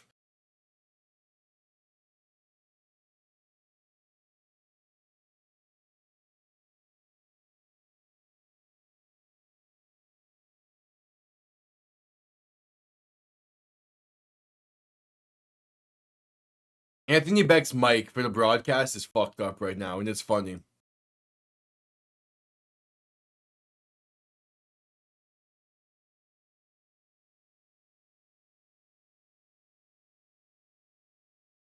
But yeah, they're gonna... Yeah, St. Louis is gonna need like the 42, 40-yard line minimum for field goal range. As Marquette King is set to send this one down. If they can somehow block this punt, they're sitting perfect. But most likely, they're probably gonna need about 30, 40 yards in minimal time. As Marquette King's punt gonna barely come off clean. And this is going to bounce in the end zone for a touchback. They'll begin from the 25. So yeah, they need about 35 yards here, as there's some scuffle going on post-play. Oh, there's a penalty now post-play. There's a penalty on this one. Are they going to say run into the punter?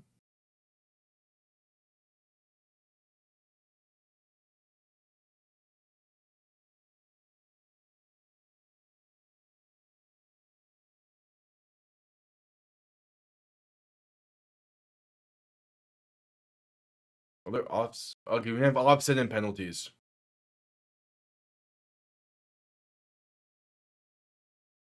Okay. So it's going to be 2 post-play penalties, going to offset, 1 for each side. Yeah, so personal foul on Arlington and a personal foul on St. Louis. There's just going to be a touchback. So yeah, St. Louis is going to need about 35, 40 yards here in 10 seconds with 2 timeouts to get into field goal range. So they're going to need to go quick. Quick things over the middle, quick things in space. As Duggan and shotgun back to his left, 3 receivers to the right. You have about 2. You have 2 plays exactly to get into field goal range. And there's going to be a stoppage pre-snap, but that's a false start. False start on St. Louis. So now you definitely need 40 yards minimum for field goal range. You need 40 yards. You gotta go quick. You gotta get stuff in open space. You have roughly 2 plays. You have roughly 2 plays maximum to get into field goal range. Duggan and shotgun back to his left, 3 receivers to the right. As Duggan will look to throw. Pressure coming and sacked back at the 12. Chris Odom. Once again. Or no, was that Taco Charlton? That's going to bring us to halftime nonetheless. Taco Charlton. First game with the Renegades. He already gets on the sack board. And that brings us to halftime. Battlehawks down by 10. Arlington gets ball to begin the second half. And this has been an ugly one for St. Louis, but they're still in this. Which is the crazy thing. They still find themselves in this. But we head to a commercial break.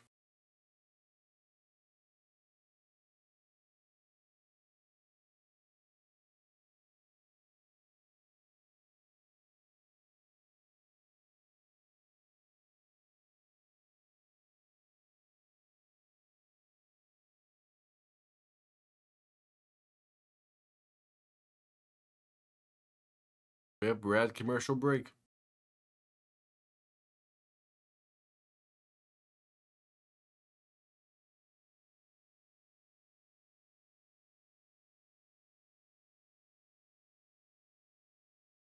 We're at commercial break for halftime.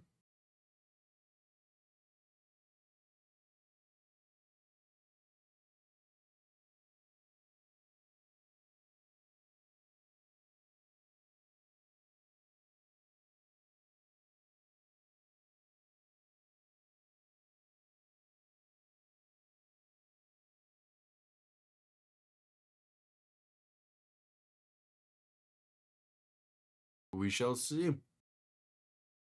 St. Louis's defense is doing all they can to keep them in this game.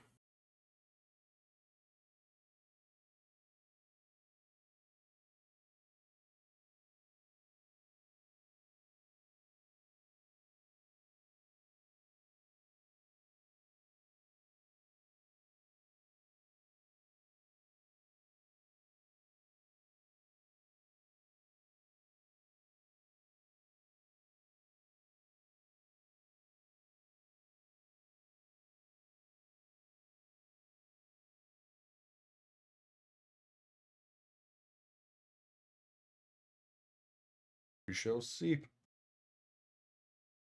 This again.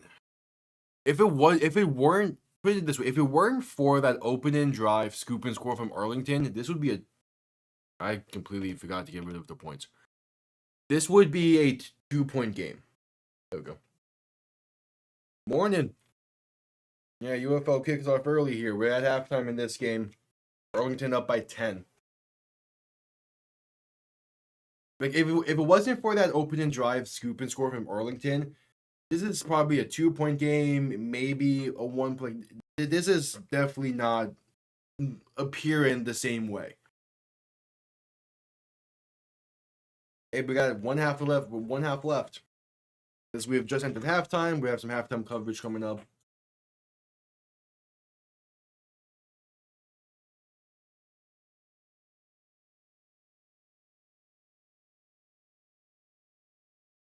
We shall see.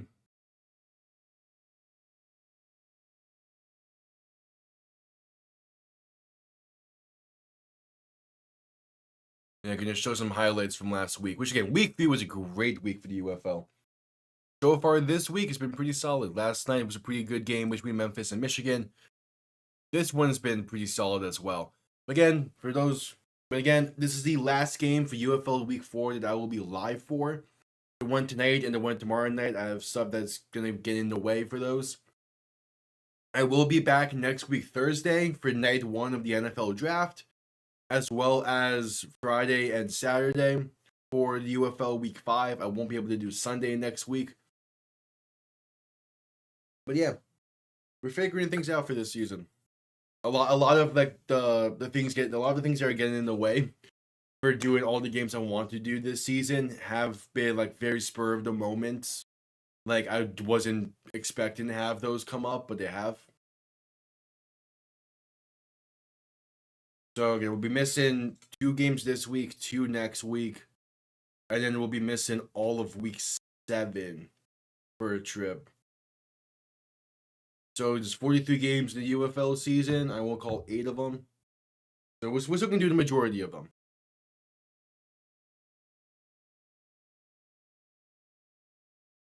We're at halftime.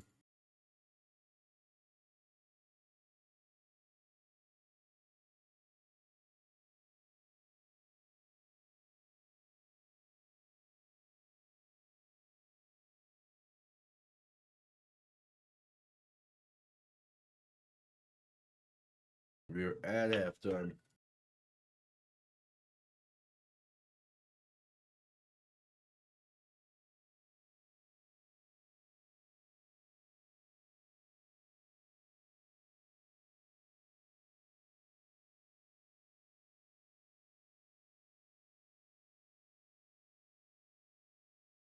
We shall see.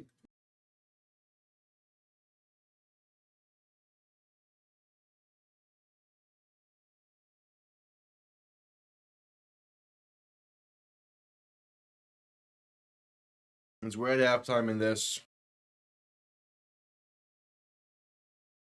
And I have Pacers Bucks game 1 on in the background here. It's been an okay game. Indiana's kind of in control of this.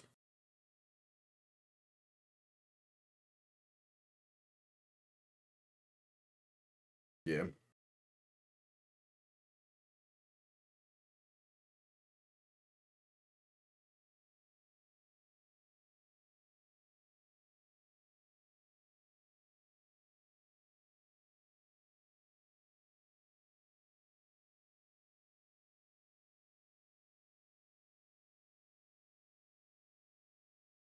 Heading back to a commercial break as we await for the start of the second half. Arlington gets ball to begin the second half.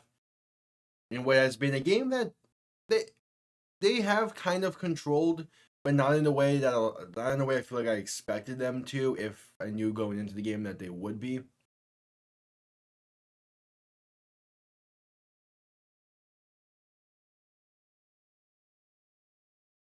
But we shall see.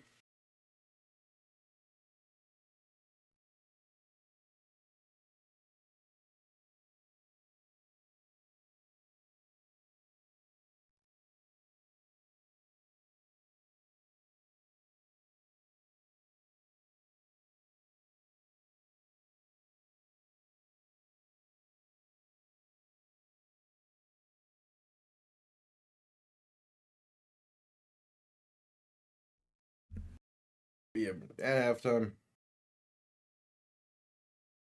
Yeah, the Arlington's defense has been great today. And part of it does throw in the fact that Manny Wilkins got injured on the opening drive, so Duggan had to kind of be thrown in unexpectedly. But this defense is still playing well, and St. Louis's defense is also playing well. They've only given up 8 points in this, well, 8 technically 10 for the 2-point conversion on the opening touchdown. But they haven't given up a whole lot in this game either.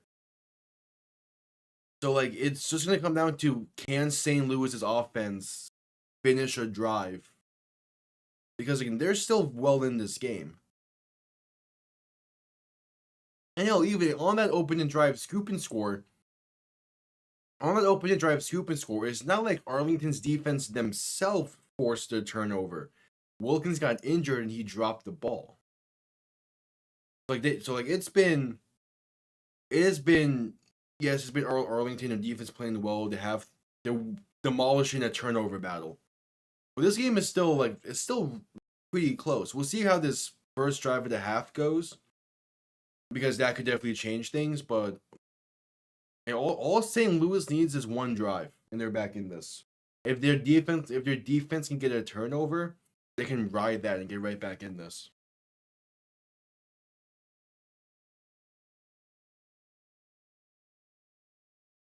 Yeah, they definitely need their defense to force a turnover.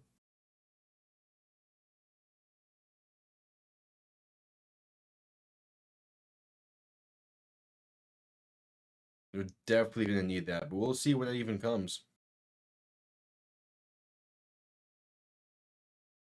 As we're just coming back from halftime for the start of the third quarter. Arlington gets ball to begin the second half, and this opening drive for the half can decide the game, or can change the game.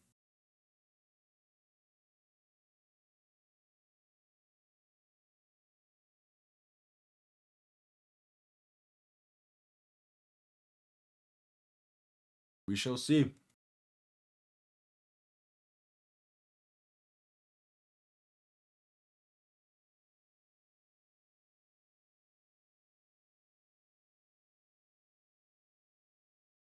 As we wait for Rodrigo Blankenship. I was playing Madden 25 the other day, and I saw Rigoberto Sanchez in free agency. For some reason, he just came to mind because him and Blankenship were the kicker punter duo in Indianapolis for a few years. So that's an insane. But yeah, we're waiting for Rodrigo Blankenship to send this one down to begin the second half.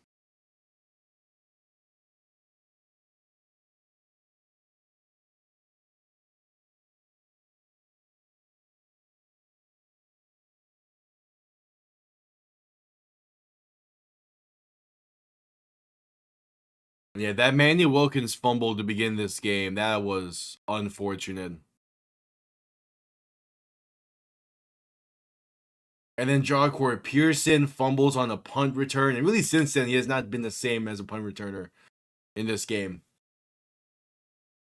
And then the bad interception thrown by Max Duggan in this game.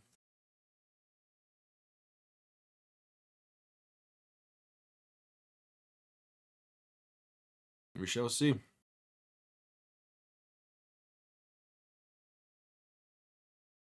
Yeah, the ground game is starting to look solid for St. Louis, but it's not at the point where I feel like they're confident enough in it as they probably should otherwise be. We'll see. Jarvion Howard has not been running well. Jacob Sailors is doing his thing though. Back to 17-18 goals.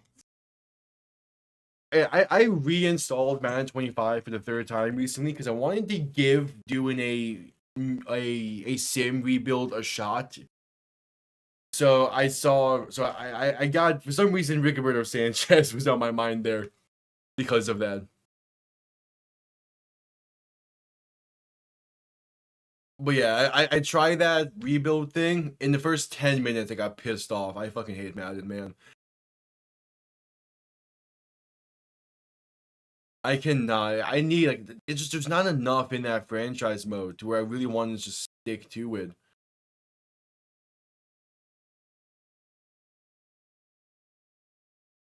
Like, the biggest issue for me with Madden franchise mode now at this point is just the oversimplification of the contracts. And I say that mainly just because 2K is not that too much more complicated, but just being able to front and backload contracts makes so much difference.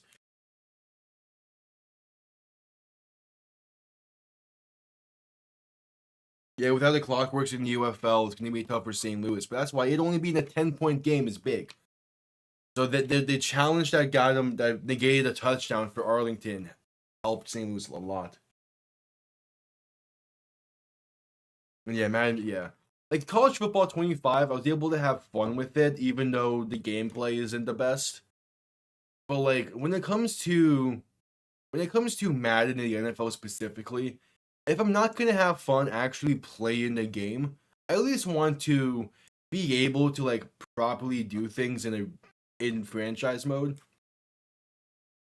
And just does not the case. The other thing that's pissing me off about EA as a whole is how Team Builder is now. Like, what do you mean we can't make our own like Super Bowl end zone or bowl game end zones? Fuck. Kickoff underway to begin the second half. Going to be returned beginning from inside the 15 and down to the 20. A great kick coverage there for St. Louis as Luis Perez takes the field. Like I fully gave up on Madden 25 again because in the second season of that rebuild, I did with Miami. I don't have the greatest of teams, but it is a solid team. They went 3-14, and I'm just like, what the fuck?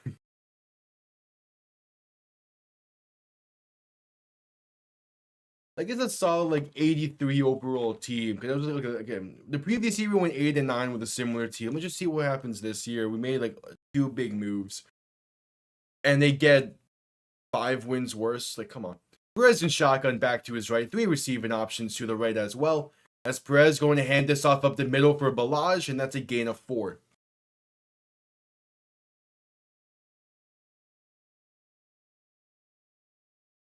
So a second down coming up.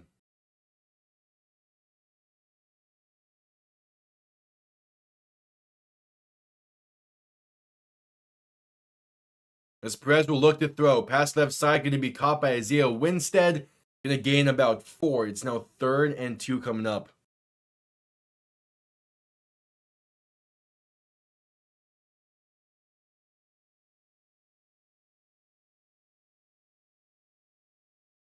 As Perez in shotgun back to his left, 3 receivers to the right. Going to hand this off to Ballage up the middle, and the second effort going to be close.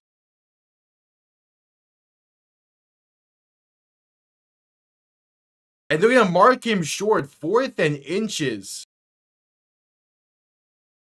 All right. So a 3-and-out for us, but we're going to see what Arlington decides to do here. It's 4th and inches in the offense. Staying on the field from their own 30, basically. They'll need they need like 2 inches. Perez under center. I would put more people in the middle here for a QB sneak, potentially. Perez going to hand this off up the middle for Ballage. And it's close again. It depends on the spot. Both of the line judges look like it's going to be short. Why are you not QB sneaking it there? You need 2 inches. Travis Feeney was the first Battlehawk there. I don't think he got it. This would be a massive play for the St. Louis defense. 4th and inches. Like literal inches. You needed like the tip of the, probably like an inch away on that 4th down. And you don't QB sneak it? When they're not stacking the box, you don't run a QB sneak? And yeah, it is now St. Louis football from the 29.5-yard line. Duggan in shotgun, going to hand this off to Jacob Saylor's left side. Going to cut it upfield and go into push the pile for about 5-ish. But I do not like that decision from Arlington at all. How do you not just QB sneak it? And yes, Ballage is a good power back, but you need an inch. Duggan in shotgun back behind him. 3 receiving options to the right. 2nd and a long 5, basically. 5.5. Back now shifted to Duggan's left. He's going to catch a off snap and throw left side incomplete, looking for Gary Jennings. 3rd and 6 coming up.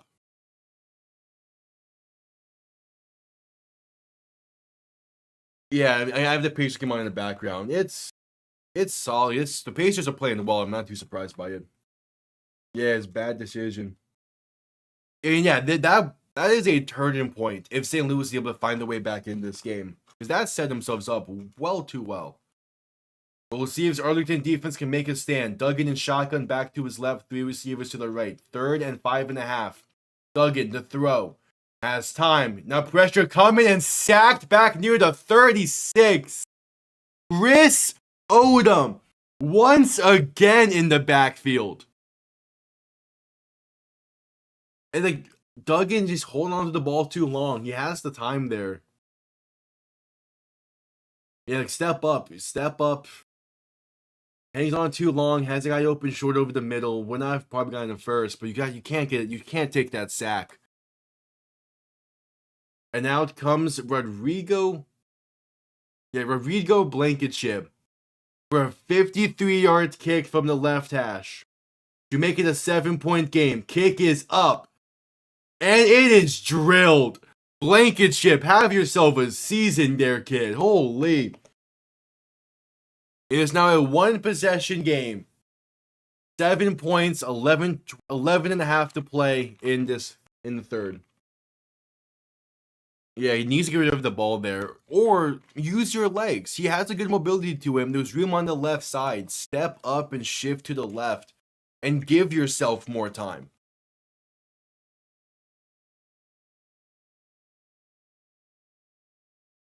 So, like, it's tough. Yeah, also Chris Odom is one hell of a fucking lineman. He consistently plays well. Pretty sure he was all UFL last year for Houston. Like, he's a damn good player, but like there's room on the left side to step into it and step towards the left and just give yourself that little bit more time.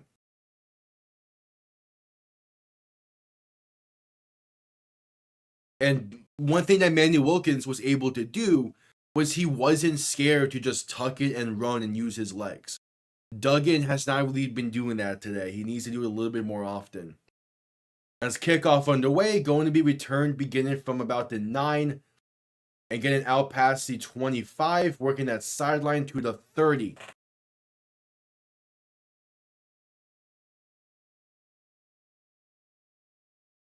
Yeah, he was. And yeah, don't just stand there.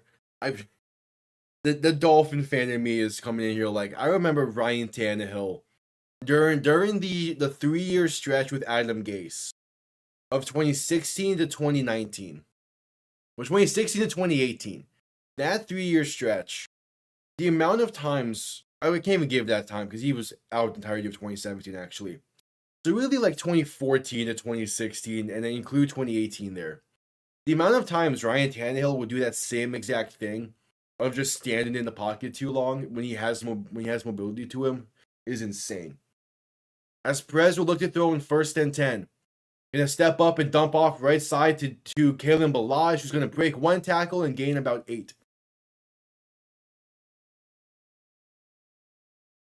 Like the amount of times that Ryan Tannehill would piss me and my dad off is crazy because of that same exact thing of just barely holding on to the ball for too long instead of using his legs.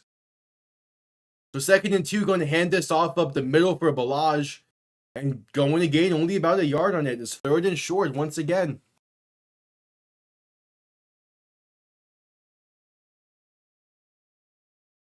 So 3rd and 1, another big 3rd down here for St. Louis's defense.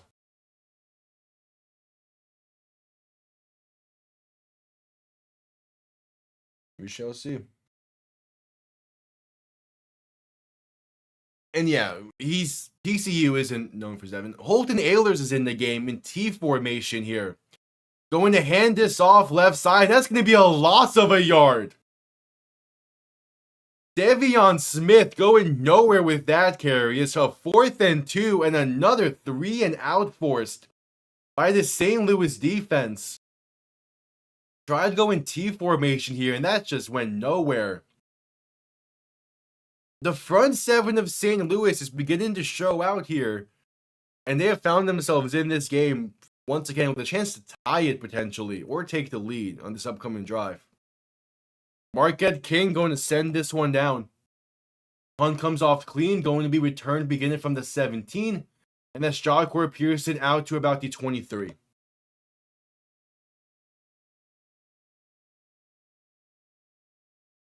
Yeah, what TCU, the best player to come out of TCU was LaDainian Tomlinson, right? Or no, yeah, it's LaDainian Tomlinson. I was about to say or Darren Sproles, but as much as I love Darren Sproles, he's not LT.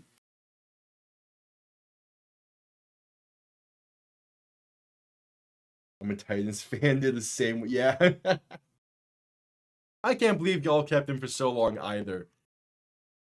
But he did step up in 2019 and lead y'all to the championship game. So I understand it, giving him a little bit of a leeway. Sounds like later years Palmer. Hey, Carson Palmer was an MVP candidate in 2015, okay? That man had the Cardinals damn near back in the Super Bowl. Yeah, definitely LT. Yeah, St. Louis is being kept in this game right now because of that ground defense. Playing really, really well.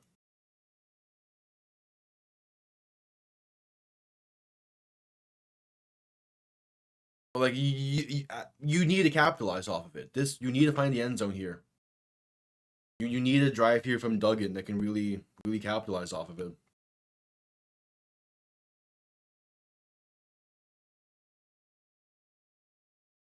Who did I just see throughout the first pitch in Chicago?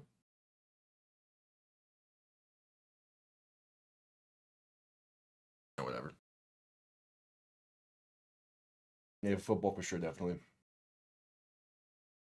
Yeah, they were big parts of that run, definitely. Which makes it even weirder that at the end of the day, Tennessee chose to keep Tannehill over A.J. Brown for an extra year. Makes no sense, but sure, there's a reason why that GM got fired at some point. Yeah, I know that they produce a lot of baseball talent. I mean, there's a reason that TCU is in MLB 25 for Road to Glory. Who's their top basketball talent? TCU is one of those weird schools where it's like they're always competitive, but it doesn't seem like they really produce like professional level players. I mean, we're seeing what Quentin Johnston is doing over with the Chargers right now. And what did Jalen Reagor go to TCU? Or am I thinking of because it was a TCU receiver that was drafted right before Justin Jefferson. Was that Jalen Reagor or was that someone else? I'm not the greatest at remembering what colleges people went to. I've gotten better over the years, just because I've been focusing a lot more on that kind of stuff recently.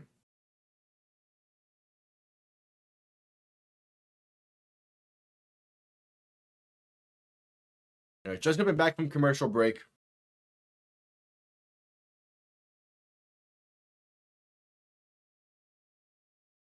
As it's 1st and 10 from the 24. Duggan and shotgun back to his right, going to hand this off to Sailors up the middle, and there's a solid carry of about 4.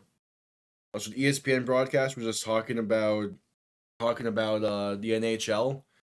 Harry Douglas, one of the sideline reporters, he's saying that he has the Avalanche versus Panthers in the Cup Finals. I am now terrified for the Panthers. It was Quentin Johnston, okay. Then what was the situation with Jalen Reagor then? What year was Jalen Reagor drafted? Duggan and shotgun back behind him. 2 receiving options to each side. Gonna send Joshua Pearson in motion as they touch pass this to him left side. Gonna find a lane for a first down and more. A gain of roughly 10.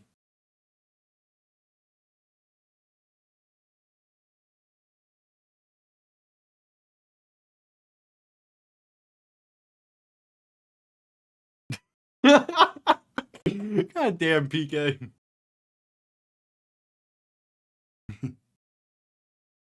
Jalen Reagor also did go to TCU, so at least I got that right. Oh, and it was 2020. No, yeah, it was Jalen Reagor who got picked over Jefferson. Handoff up the middle for Sailors on 1st and 10, gonna get up to about the 40, a gain of 3. Because Quentin Johnston was a 2023 draft pick. That's what it was.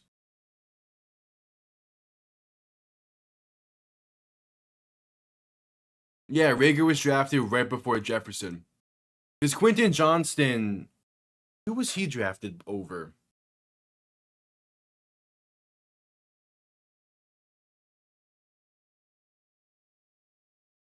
Oh, after the play, a personal foul against St. Louis pushed him back. That's what it was. It was Quentin Johnston was picked right before Zay Flowers and Jordan Addison.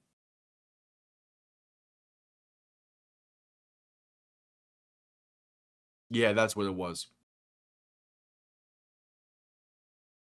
It's crazy that twice in the span of 4 years, the Vikings were able to pick a great receiver because a different team reached on a TCU prospect. So Duggan is shotgun on 2nd and 23, going to look to throw. Not going to step up and take it himself, and going to get up to about the 30, a gain of 6. Gets him in the penalty. Oh, now there's another penalty on this play. It's going to be holding on.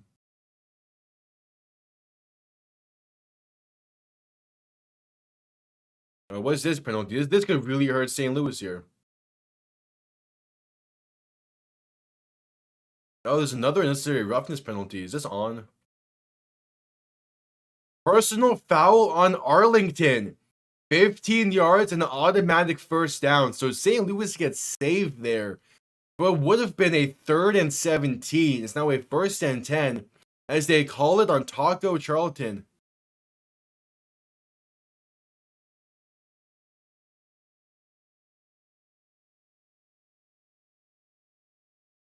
Again, that's on. Arlington doesn't have a challenge, so they can't challenge this. I don't think that should have been a penalty there, though. But now 1st and 10 from the 44 to get saved there. 3 receiving options to the right, 2 to the left. Yeah, the Renegades and their penalties today have been an issue. Duggan gonna keep it himself right side for a design QB keeper, and that gets past midfield to the 49. Little QB power there from St. Louis, allowing Duggan to use his legs. Yeah, that challenge earlier was dumb, but I kind of get it as well. But that's a case where like you definitely could have used this challenge the past few times, and so you would have found yourself in a lot better of a situation.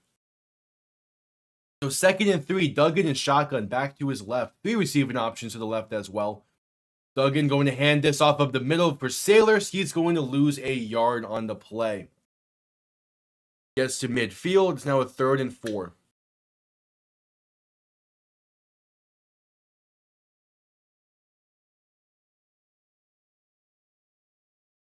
Right. 3rd and 4 is big time 3rd down here. 7 minutes to play in the 3rd. Your defense has done all it could right now to try and keep you in this game. You have to reward them with a touchdown at some point.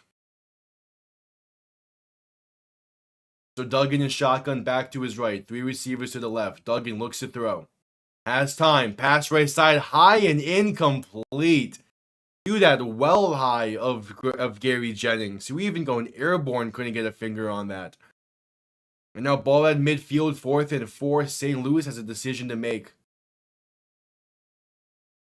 It's the right decision. Just needs to get that ball down.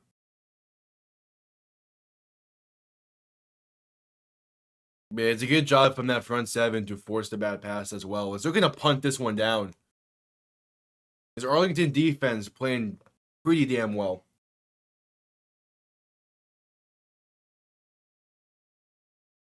Yeah.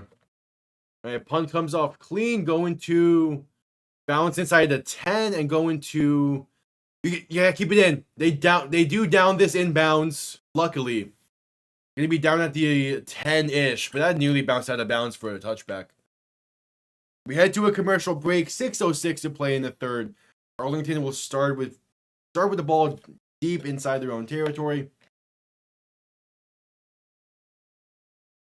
Yeah, Duggan is struggling to pass a bit. I mean, not fully. He has really 3 really bad passes. He's had 2 that were well high. He had the 1 underthrown. But for the most part, his throws are relatively on target. But it's just like this Arlington front 7 and knows how to collapse the pocket to force the bad throws.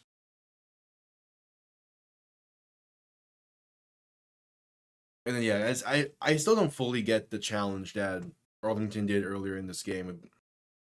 Because like again, it wasn't the worst thing to challenge, but that's one that you need to be, if you're gonna challenge something that early in the game, you need to be confident in.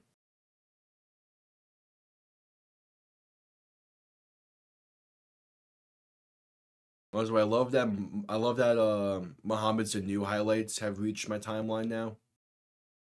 It's not even his receiving highlights, it's his passing highlights. Yeah, both of these again. Arlington has a tough front 7 to beat, so does St. Louis. I mentioned last night that it goes like DC, Birmingham, St. Louis, Arlington, and Michigan for the top 5 front 7s. So all those front 7s are really tough to beat. And we've seen it today. Both of these teams are struggling offensively. Both kind of want to get the ground going consistently, but neither can. And what's my biggest issue with St. Louis's front 7 today, though, is that they can't get home. They have yet to get home against Perez, and if they can get home, that can definitely put them in a lot better of a spot. But they just have not been able to. As we're still at commercial break.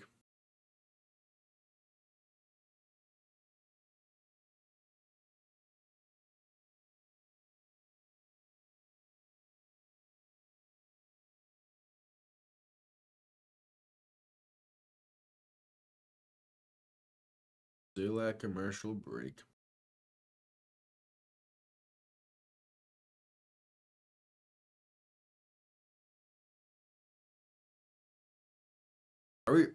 Dame isn't playing today. He'll be back for game 2, right? That kind of explains why Indiana's having a field day against Milwaukee. Anyway, back from commercial break, 6:06 to play in the third quarter.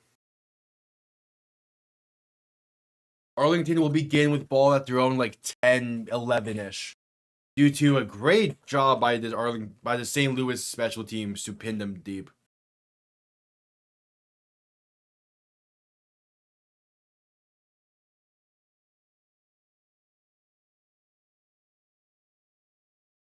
Yeah, they did a good job keeping that ball in bounds and touching it.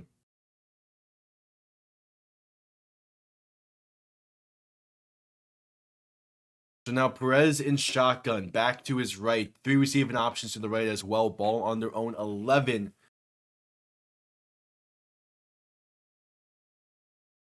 And yeah, if they would have let the ball bounce out of bounds, would have been a 14-yard difference. And that can make the whole worlds of difference to a drive.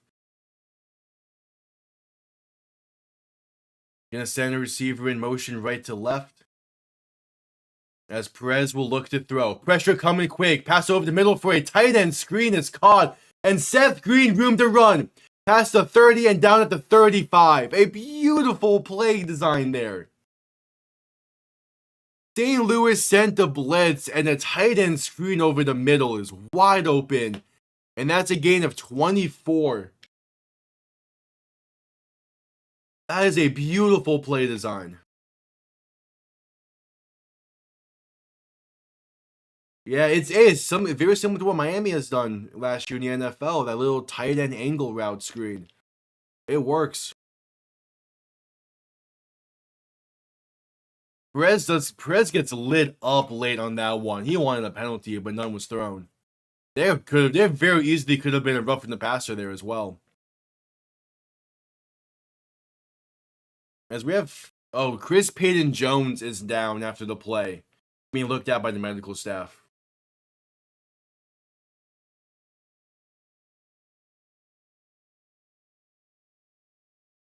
And yeah, this is already a weakened secondary for St. Louis due to injury. Chris Payton Jones being down is not a good sign.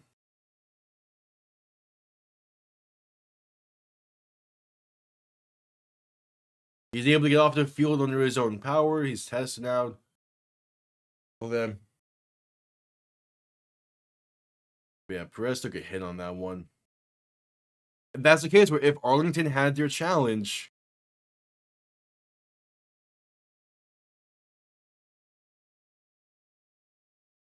oh well. 5:40 to play in the third. Perez in shotgun back to his left. 3 receivers to the left as well. After the gain of 24, they have ball on the 35. Gonna shift it back to Perez's right. As Perez will look to throw. Has time. Throw in right side. Trying back shoulder, but incomplete for Isaiah Winstead. He wanted a penalty. None thrown. It's 2nd and 10. Another instance where there's an argument there. Miles Sims in coverage. He never turned his head. He never really played the ball. Yeah, that's close. It's hand fighting. It's hand fighting. Little too far is hand fighting. Alright, so 2nd and 10. Perez in shotgun back to his right. 2 receiving options to each side. Hand off up the middle. Nowhere. Maybe a loss of a half a yard, but nothing going there for Day Hunter. This run defense for St. Louis is playing incredibly well. As there will be a 3rd and 10 for Arlington now. Yeah, Perez is fun. Both Chris Payton and Jones is good. I assume he'll be back probably by the next drive. It seems. Perez in shotgun back to his left. 2 receivers to each side. A 3rd and 10 from the 35. Perez will look to throw. Gonna step up in the pocket or step into his right. Throw in right side and incomplete. Miscommunication there between Perez. And there's a penalty here late.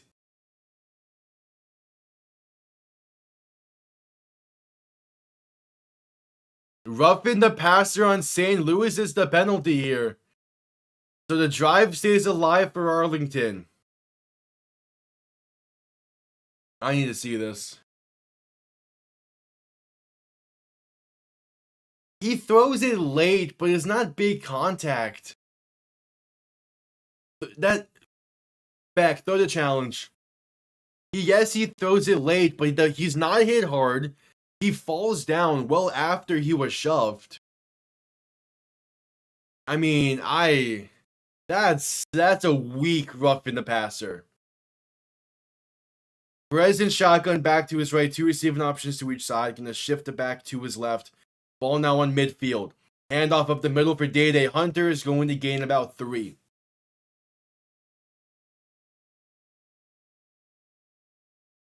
What does Pierre say?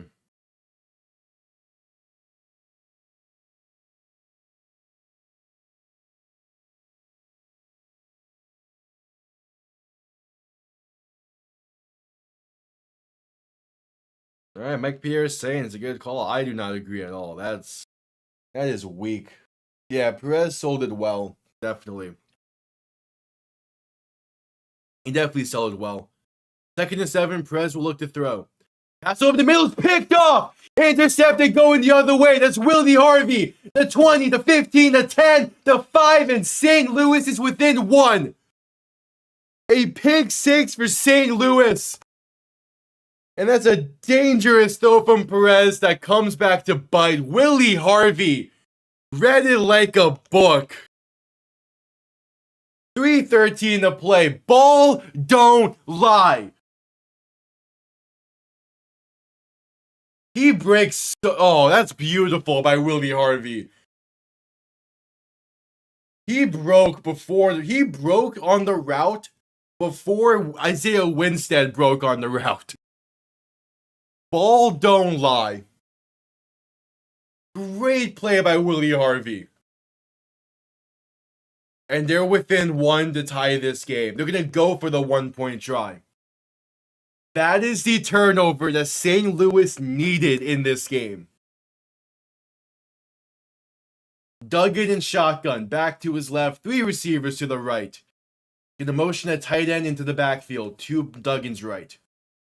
The 1-point try from the 2. Duggan will hand this off up the middle, and Jacob Sailors, I don't think he got it. Gonna be short. Remains a 1-point game, but this is a much better game for St. Louis now, nonetheless.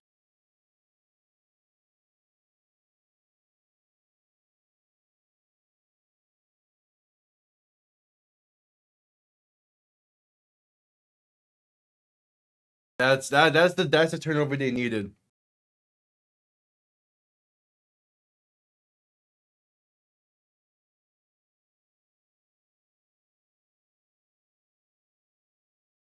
.313 to play now in the 3rd. It's a 1-point game.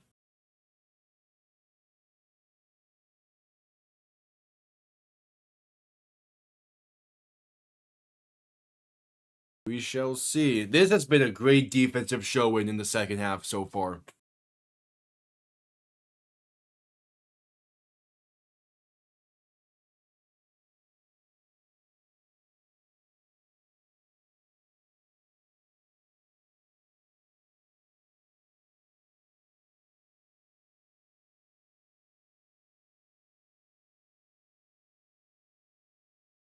As the ball is blown off the tee right there by the wind as we wait for the kickoff here. And yeah, we have ourselves a game now. And so there's still plenty of time. It's a 1-point game. This got interesting quick.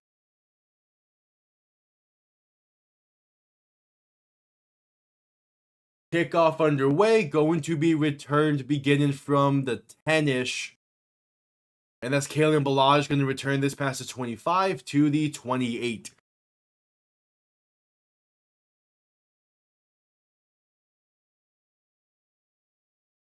Yeah, that's such a good defensive play. I'm an offensive minded guy, but when I can respect that type of play there.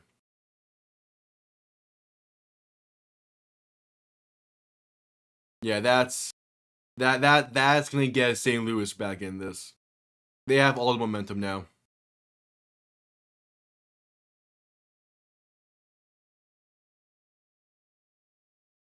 The ball on their own 28. Perez and shotgun back to his left. 3 receiving options to the left as well. Yeah, both defenses can ease, or they're going to be the reason that their respective team wins today, most likely. As Perez is going to play action and look to throw. Gonna step up, pump faking or dumping it off left side to Kalen Ballage, who's going to gain about 9 on the play. I mean, if you're gonna utilize Kalen Ballage in this game and the ground game ain't working, he's a good back. He has good hands out of the backfield as well.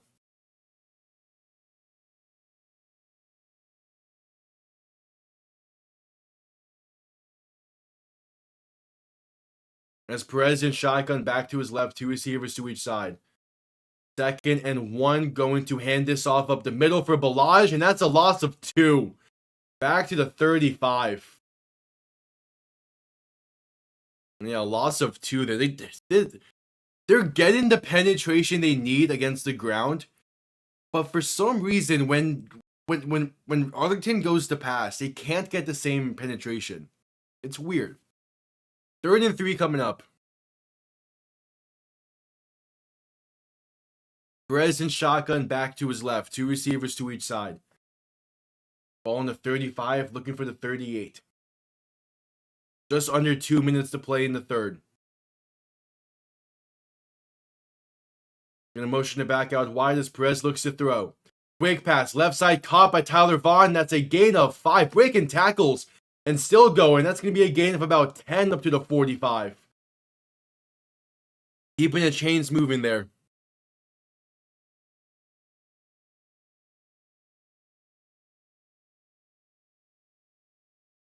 I'm going to try and go in with an up tempo here.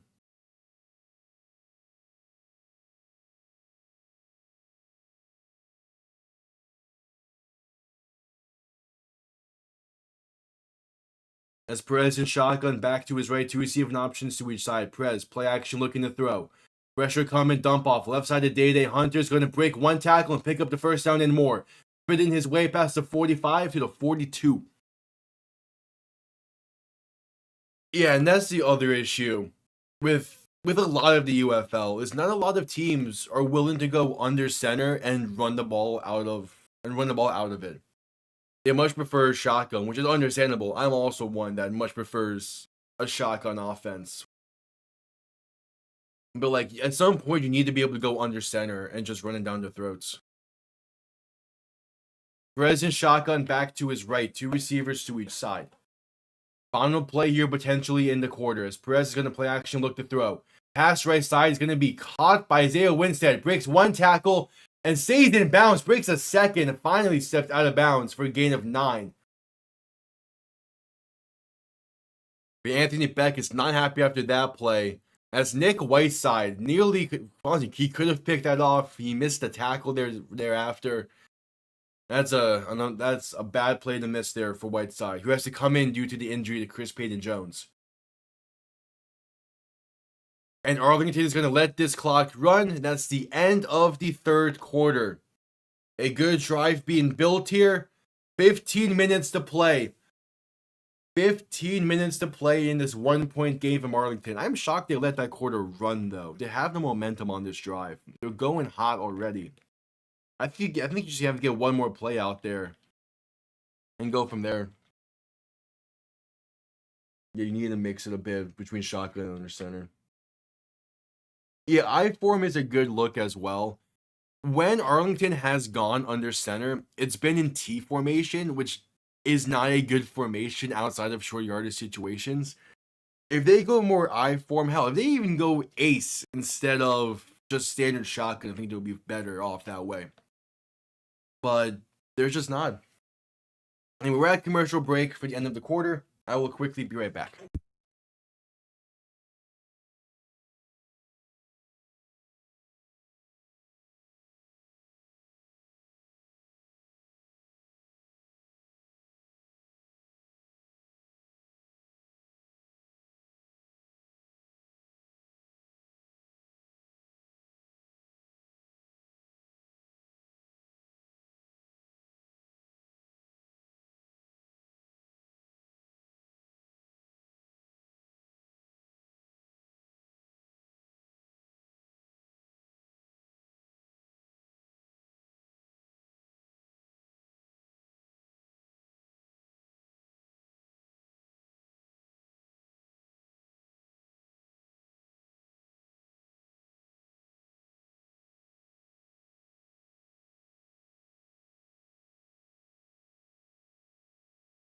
All right, still that commercial break. I am back.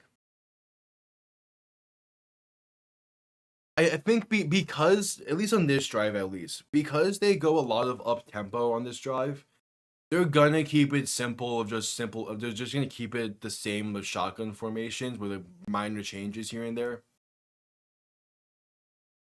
But it's you can't go shotgun too often and expect the ground game to be, especially against a defense like St. Louis. At some point, you need to get a proper run and head start for a handoff. Well, that's what Birmingham did a lot last year. Is they went T formation, but it worked for Arlington in week 1. But it's just a weird. It's a weird that's your only proper under center formation. It seems. As we're just coming back from commercial break, the start of the 4th quarter underway here momentarily.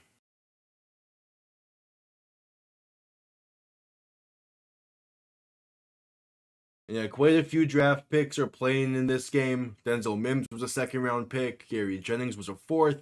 Kalen Ballage was a 4th by Miami.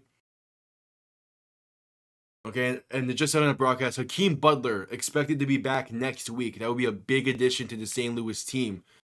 It will be even bigger if they can get to 3-1 and then bring him back. I believe he did. I don't fully remember. Perez and shotgun back to his right. 3 receiving options to the right as well. Going to shift it. And going to hand this off up the middle. And that's Day Hunter bouncing it right side for the first down run. And a gain of about 6. I know Perez came from like a D2 school. I don't remember which school exactly.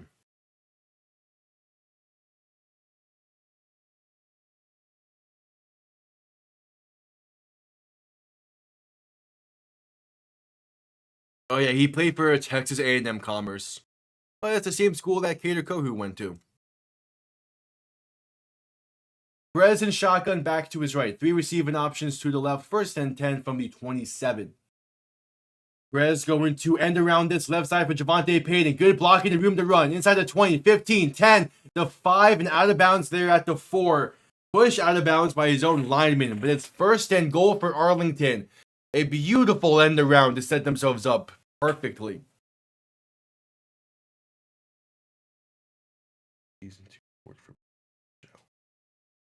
Yeah, a little bit. That's why it's like the first 2 weeks are kind of like the preseason for the UFL. And then they get the following 8 weeks to try and like bounce back from whatever happened the first 2. Perez and shotgun back to his right. 2 receiving options to each side. 1st and goal. Perez going to hand this off to Hunter up the middle. And that's going to be a 2nd effort. That's a touchdown for Arlington. Day Hunter refused to go down. It's a 7-point Arlington lead. But actually, it is a 7-point lead. We'll see what happens. We'll see what happens on the conversion. I think of the UFL is that during the training camp period, they have like team against team scrimmages. I think if they had a 1-week preseason or an expedition game in some capacity, I think that would help with the product, but they're not in the spot right now to do that. As Perez alone in shotgun for the 2-point try from the 5. Pass left side is incomplete.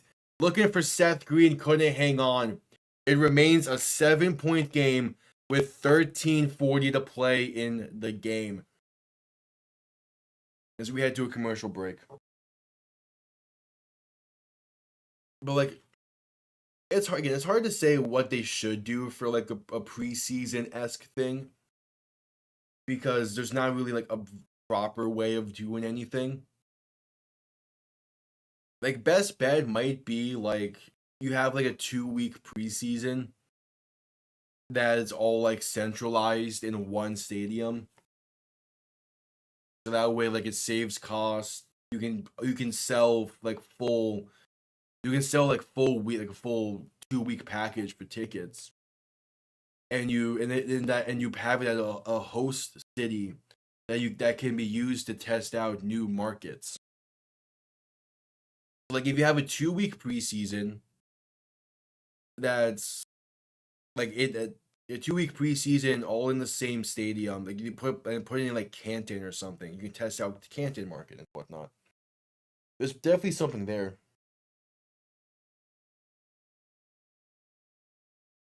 Yeah, player pay is a weird spot right now. There is the new CBA that is agreed to but not fully signed yet, I don't think.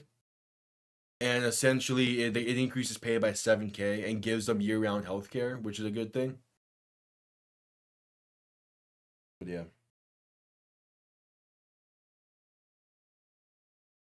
I think the CBA does a few other things I just don't remember right now. Those are the main two. And yeah, it's like, and with the league having plans to expand soon, they need to figure out something when it comes to like making sure the regular season product is as good as it can be consistently.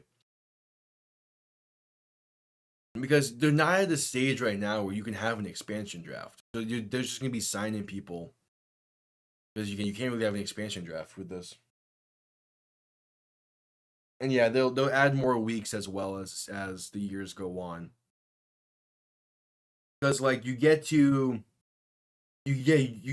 expansion and you add 2 teams to each conference, or you add a team to each conference. You add 2 teams to the league. That makes it so 8 weeks are filled with interconference play. So you'll need to add probably 2 weeks if you want to keep it so you play everyone. You need to add about 2 weeks probably. The issue is at some point you're not going to be able to have everyone play everyone. And I think that might be a detriment for a league that's still like very early on in things. So we'll see. As we're just coming back from commercial break. Going to 14 games wouldn't be too bad.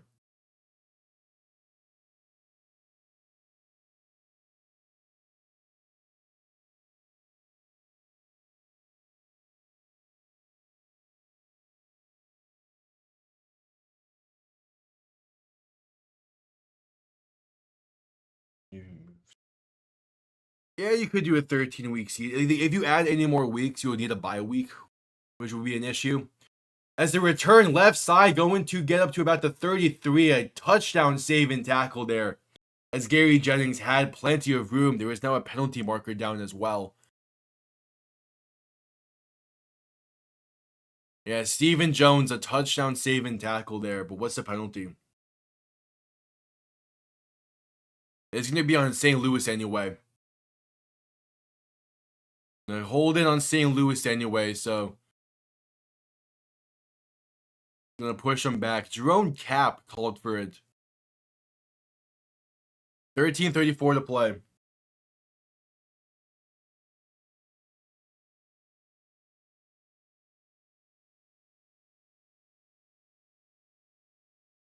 Like, yeah, if you're gonna make it 14 weeks, you're gonna need a bye week in there. And I just don't think the league is stable for a bye week right now. As Duggan in shotgun back to his left, 3 receiving options to the left as well. Ball on their own 18, gonna hand this off to Sailor's left side, who has some room, and that's a gain of roughly 5, maybe 6.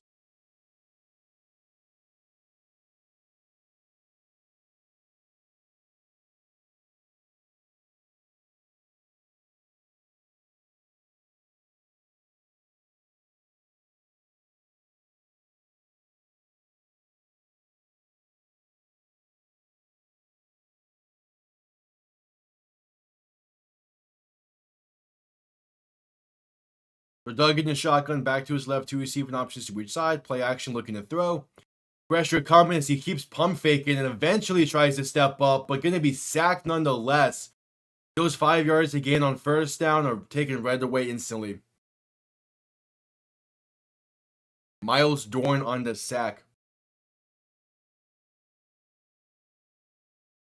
The backside in. He needs to get to that backside in quicker. You see, Instead of like, if you don't see that the flat or the wheel open quickly, you gotta go backside.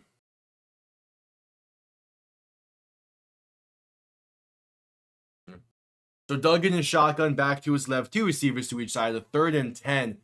Duggan gonna keep it himself up the middle for a design QB keeper. It bounces off one defender, but gonna go nothing else besides that. A gain of only a yard-ish.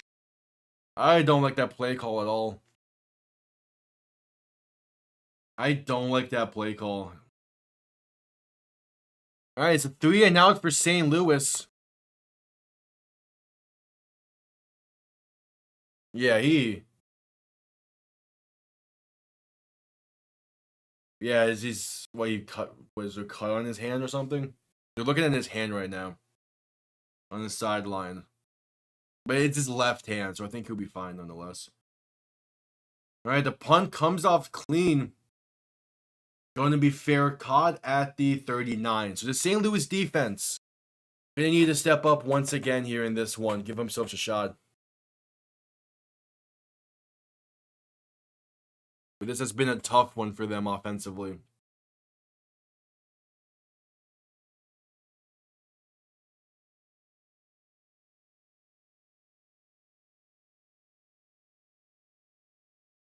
But yeah, again, next week, St. Louis does not have any easier of a matchup having to play Michigan next week. Arlington plays DC next week. I'm pissed I won't be live for that game. Again, for say Arlington DC, I'm pissed. But I have something to take care of. I don't think they're down to 3rd QB just yet. I think he'll be fine. I think Duggan will be fine. Preston shotgun back to his left, going to hand this off up the middle for Balaj, and going to stumble his way for about 2.5.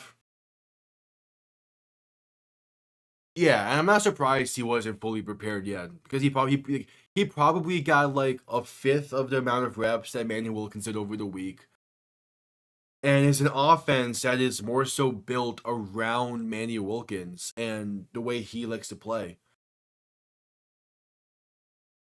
And plus, again, on the road, it's a tough ask. Perez gonna throw this right side. That's gonna be caught for a gain of about 3-ish there. That's Lawan Winningham on the reception. It's a 3rd and about 4. On a big 3rd down here for the St. Louis defense. And once again,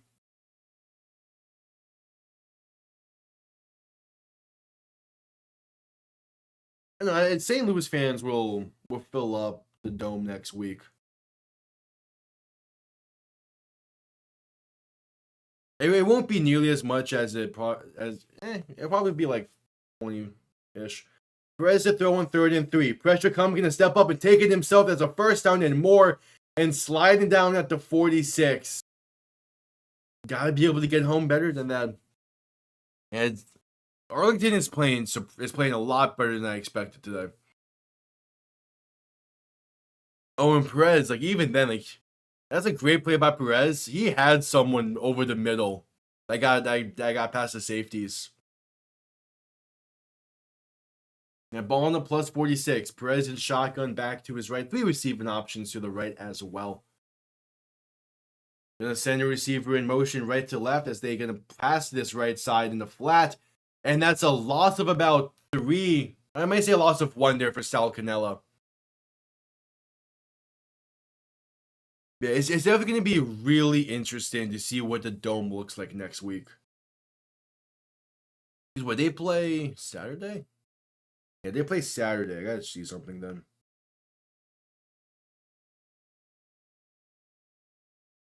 Okay, yeah. There's no issue with the Blues playing next week Saturday. So they won't have to compete with that at least. Perez and shotgun back to his left, looking to throw in 2nd and 11. Pass left side is incomplete, nearly picked off there. Nearly picked off by Nick Whiteside. And it'll be 3rd and 11, just under 9 minutes to play. Big time 3rd and 11 here for this St. Louis defense. Can they keep themselves in this?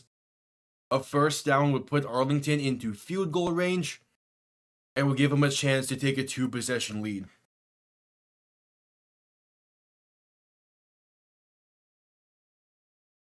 No, I'm saying that as in I'm saying that as in yeah, hold on, real quick. Perez to throw on 3rd and 11.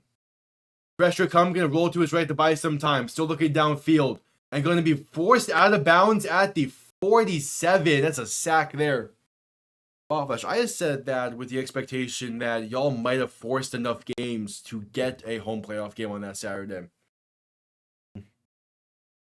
Exactly, y'all don't have home ice, so if it would have come down to it, pretty sure Game 4. When is Game 3 and 4 for that series? Yeah, Game 3 is on Thursday, right before. There would have been a chance that they put Game 4 on that Saturday, but they didn't. Because the NHL doesn't know how to schedule playoffs. Marquette Kings punt comes off clean. And this is going to be returned beginning from the 15 by Josh Pearson. He's going, no, that's Blake Jackson on the return. Gets up to about the 25 before being brought down. Yeah. As we head to a commercial break with 7:47 to play. I mentioned this yesterday, but I'm going to mention it again. The NHL playoff scheduling, it pisses me off. So today begins the playoffs for the NHL. We have like 2 games tonight. One of them being St. Louis and Winnipeg. I think the other is Colorado, Dallas. The Panthers are the last team to begin their series. They play Tuesday night is when game 1 is against them in Tampa. And then they don't play again until that Thursday. Meanwhile, on Wednesday night, Colorado and Dallas have game 3. So there's a chance that Colorado and Dallas is at a 3-0 series by the time the Panthers play game 2. I love the NHL playoffs. It is so much fun to watch. But their scheduling pisses me off. Like, yes, it gets Tkachuk fully healthy for the playoffs. I love that. But Ekblad hasn't played in like a month and a half, and that means to wait even longer before playing again. As Ekblad won't be back until game 3. Like, come on.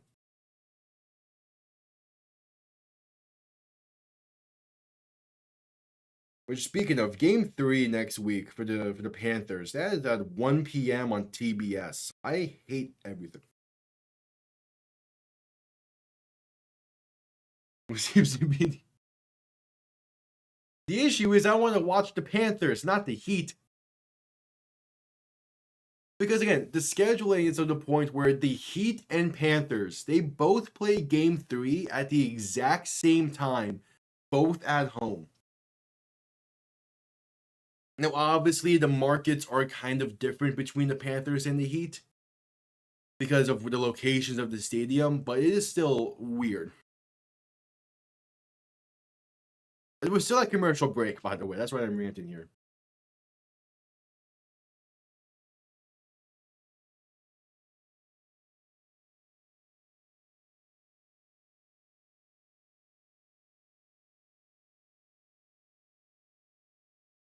But it's like you couldn't have the Panthers start like tomorrow or Monday. You had to have them start Tuesday. It's weird. All right, just coming back from commercial break. And yeah, there's some tape on Duggan's left hand.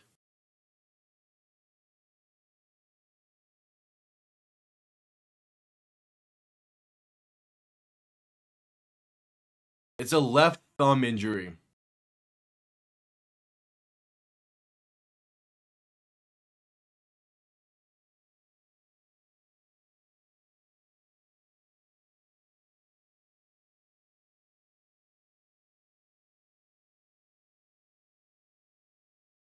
So Duggan under center, back behind him, 2 receiving options to each side, ball on the 25. Gonna shift the tight end over right to left.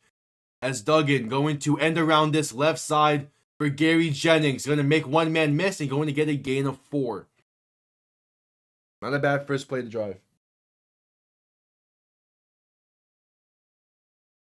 The Conseil Center is on Biscayne Boulevard, which is like in the heart of downtown Miami. It is right on the beach. It's a good location. A pain in the ass to get to and park at, but it is a nice stadium. The Panthers play in Sunrise right across from a mall, from a shopping mall. And the parking is fantastic there. It's a great location to get to easily, not even with a lot of traffic. As Duggan can hand this off up the middle on 2nd and 7, that's a gain of 2 for Jarvion Howard up to the 30. So, like, Amerant Bank isn't a lot better of a location, at least for me, typically. But, like, yeah, the Amerant Bank and the Casilla Center are, like, 30 minutes away from each other. And that is assuming you have no traffic. During the playoffs, you're going to have quite a bit of traffic, especially to get down to Miami. It might take an hour and a half from where I'm stationed at in South Florida normally. Duggan to throw on 3rd and 5. Has time. Pass right side is tipped at the line and incomplete. Ajeen Harris goes up for that one. It's 4th and 5 with 6:36 to play.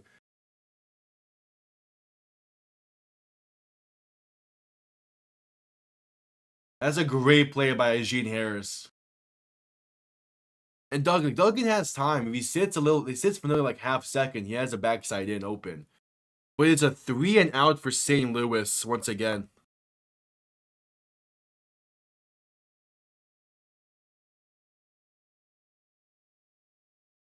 Exactly. Punt comes off clean. Going to be returned beginning from the 15. Gonna make some people miss, gets past the 30 and down to the 35.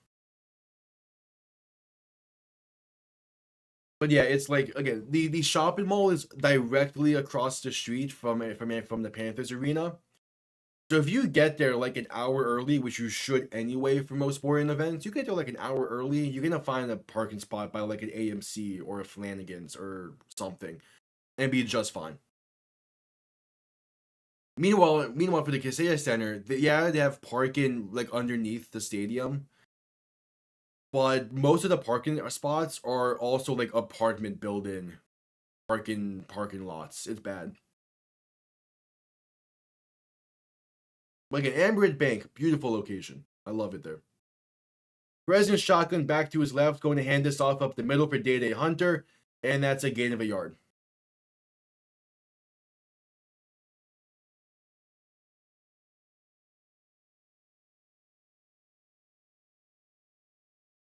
Yeah, because like again, like so where you park to get to Amerant Bank in the Panthers arena is basically like the same distance, if not closer, to where I would normally park for a Dolphin game.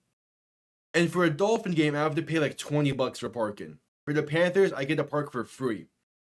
And and if I get there early enough, I can go to Cheesecake Factory.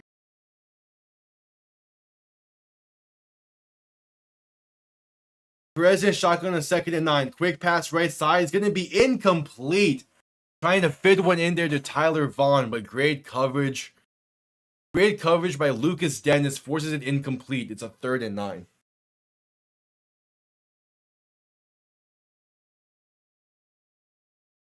Five minutes to play in the game. A big time 3rd down once again for St. Louis's defense.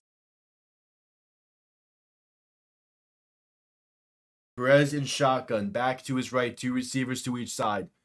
Ball in the 36. The motion Day Hunter out wide to the left as Perez looks to throw. Pressure coming and sacked at the 30. Finally, they get home. And a combo there by Pita Tamupenu. And the nose tackle, Rita Akunmodalam. Mispronounced that totally. But finally they get home. They force the 3 and out. It's a 4th and 15. With 4:15 to play in the game, St. Louis is going to get the ball back. Punt comes off clean. Going to be returned beginning from the 25. That's Jacquard Pearson back to return. Past the 40, 45, and down to the 46. So 4 minutes to play. Great starting field position. Down by 7. Plenty of time. You have all 3 timeouts. You have your challenge still. This is the drive here for Max Duggan.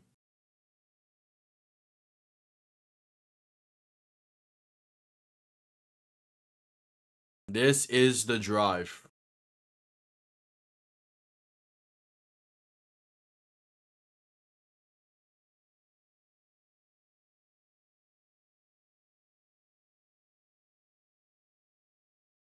Duggan under center, back behind him. 3 receiving options to the left. Play action looking to throw. Pressure coming. Gonna step to the right to avoid it. Pass over the middle is caught for the first down and more. Pass the 35 to the 34.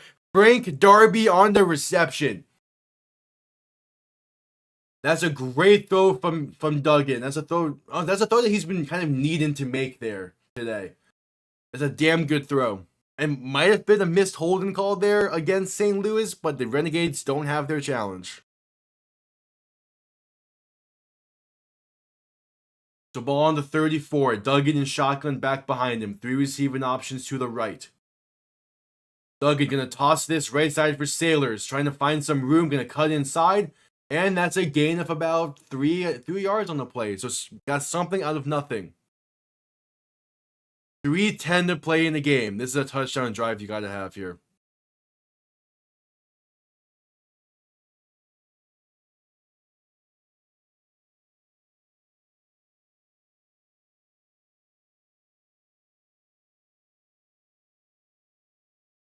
Second and 7, ball on the 31. Duggan in shotgun. Back to his left. 2 receiving options to each side. Making some adjustments at the line. Duggan gonna hand this off to Sailors. Right side has some room, and that's a gain of 5-ish. Yeah, that throw from Duggan was good. Gotta keep it up, though. And you gotta find the end zone on this drive. As you have a clock stoppage before this 3rd and 1. With 2:23 to play in this one. We have a timeout being called by Arlington. They called their first timeout.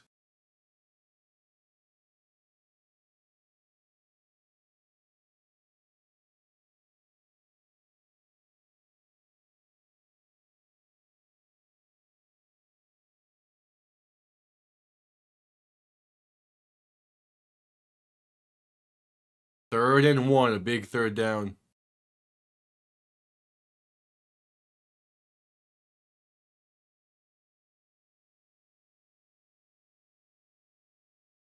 $2:27 to play.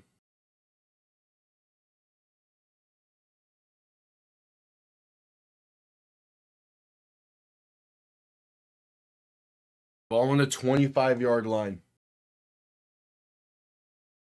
Duggan alone in shotgun. 3 receiving options to the left, 2 to the right. Duggan gonna keep it himself up the middle for design QB keeper inside the 20 and tripped up at the 15.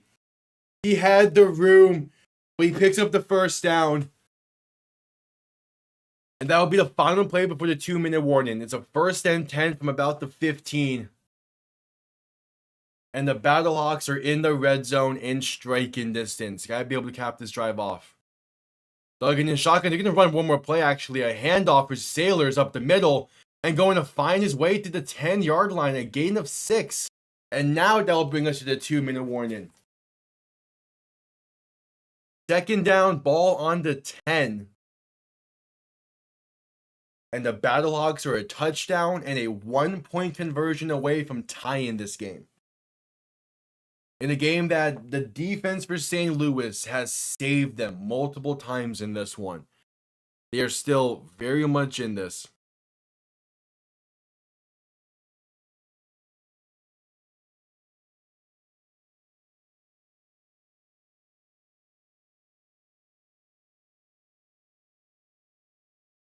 Ten yards out.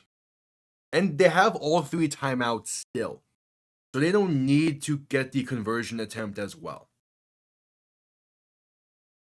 But obviously, the question is more so, if they score here and they find the end zone, do you go for 1 or go for 2? Yeah, this has been the best drive today for St. Louis, it seems. Again, there is that question of like, which conversion attempt do you go for if you find the end zone here? Do you go for 2 and take the lead potentially? Do you just go for 1 and tie this? Because you have all 3 timeouts, you'll be able to get the ball back no matter what. I think because they have all 3 timeouts, assuming they don't have to burn one before finding the end zone, with having all 3 timeouts, you go for 2. You go for 2, try and take the lead. If it doesn't work, you get the ball. You have the chance to get the ball back. But I also feel like no matter what, you have the 4th and 12, but you can't go for it. You can't take the 4th and 12. Because that will for sure put you in a terrible spot.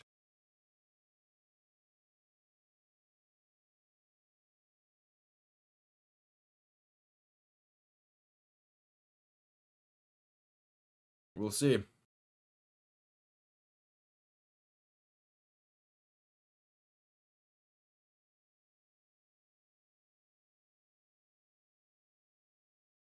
As we're still at commercial break for the 2-minute warning.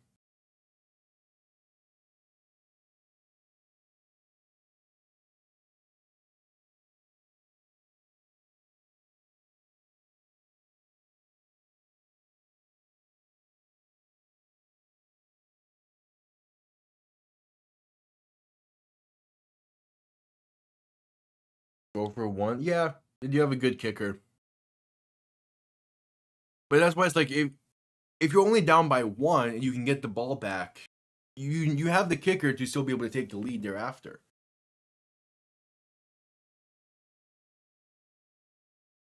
Yeah, that is true. The Renegades don't have the greatest of a red zone offense, so if this game gets sent to overtime, St. Louis does have a. I mean, do they even have the advantage though? If they still had Manny Wilkins, I would say they do. Like Duggan has been playing well, especially on this drive, but I don't know if you really want this game to go to overtime if you're St. Louis.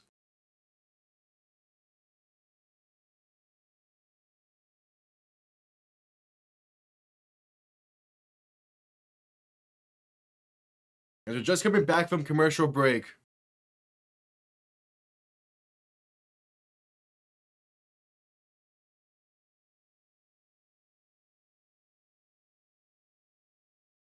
You gotta be able to finish this drive though. Nothing about what you do afterwards matters if they don't find the end zone here.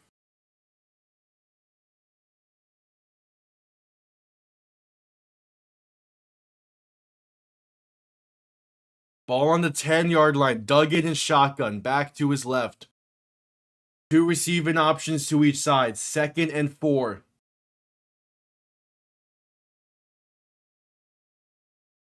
Duggan gonna hand this off to Sailors up the middle.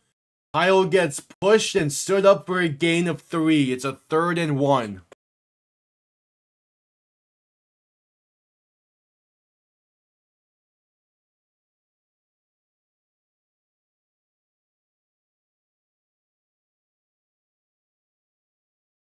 Third and 1. They're letting this clock run. You better have confidence you can find the end zone and convert. Duggan and shotgun back to his right. 3 receiving options to the right. Gonna hand this off up the middle for Sailors. That's a 1st down carry up to the 5. 1st and goal from the 5, and we have a clock stoppage with 1:15 to play.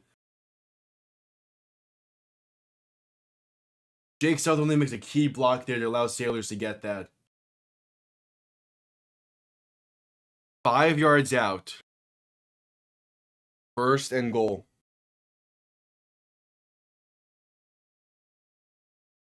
You gotta be able to find the end zone. This is 4 down territory. As there's a Renegade slow to get up.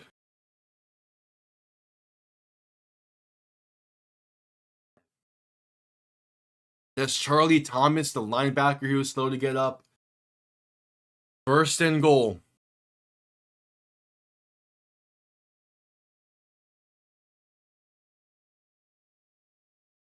What you got?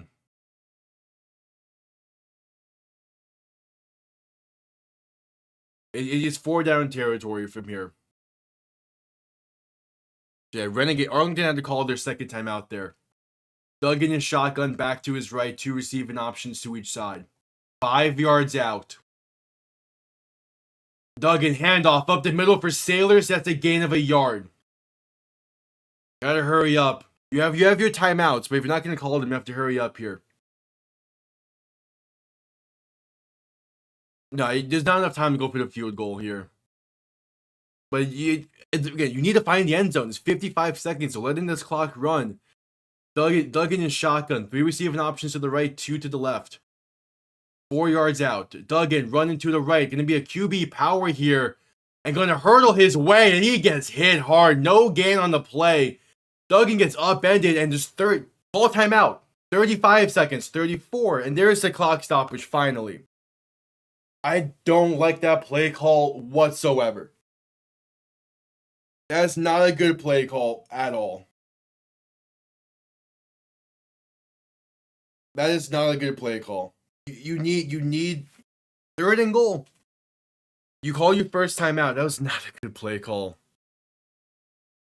You're 4 yards out. Why are you running QB power inside your own 5?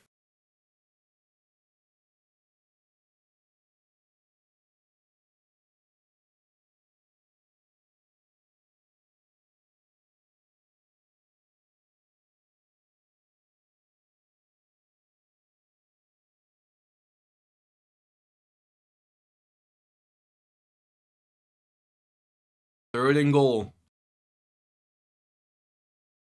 Yeah, you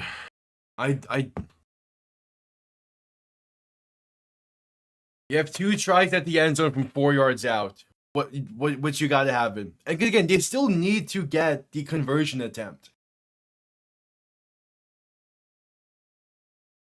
Duggan and shotgun back to his left. 3 receivers to the left as well. Gonna shift it back to his right. Duggan to throw. Pass, end zone, tipped in the air and incomplete. Looking for Gary Jennings, but couldn't hang on. That's a good throw from Duggan.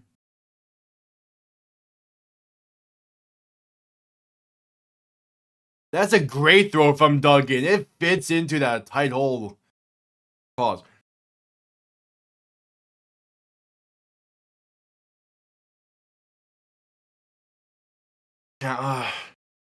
There was some contact there. I mean, Duggan is shotgun back to his right. 4th and goal from the 3. To throw. Duggan, end zone, picked off, intercepted. That's going to do it. Going the other way is Najee Harris. The 40, the 50, bring out the red carpet. Duggan can't get him. 15, 10, 5, and Arlington will win with a 100-yard pick 6. That's the wrong team to give points to.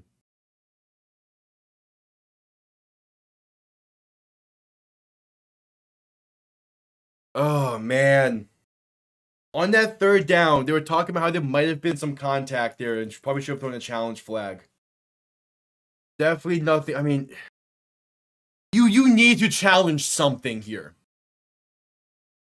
Like, even if there's nothing really to challenge, you need to find something that potentially can get you the ball back on the challenge. Yeah, he needs to catch that. Like, Jacob Saylor's not getting the ball thrown his way or the ball going his way at all there is insane. Like, it's insane that Saylor's not get the ball at all. And Arlington's going to set up to go for 2. And there's now a clock stoppage. There we go. St. Louis is going to throw the challenge out of desperation. They needed to find something.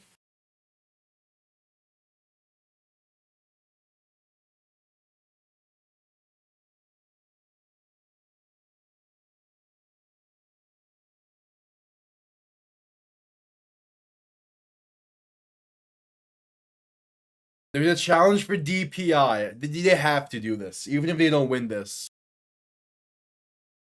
The challenge for DPI here is saying that there was early contact.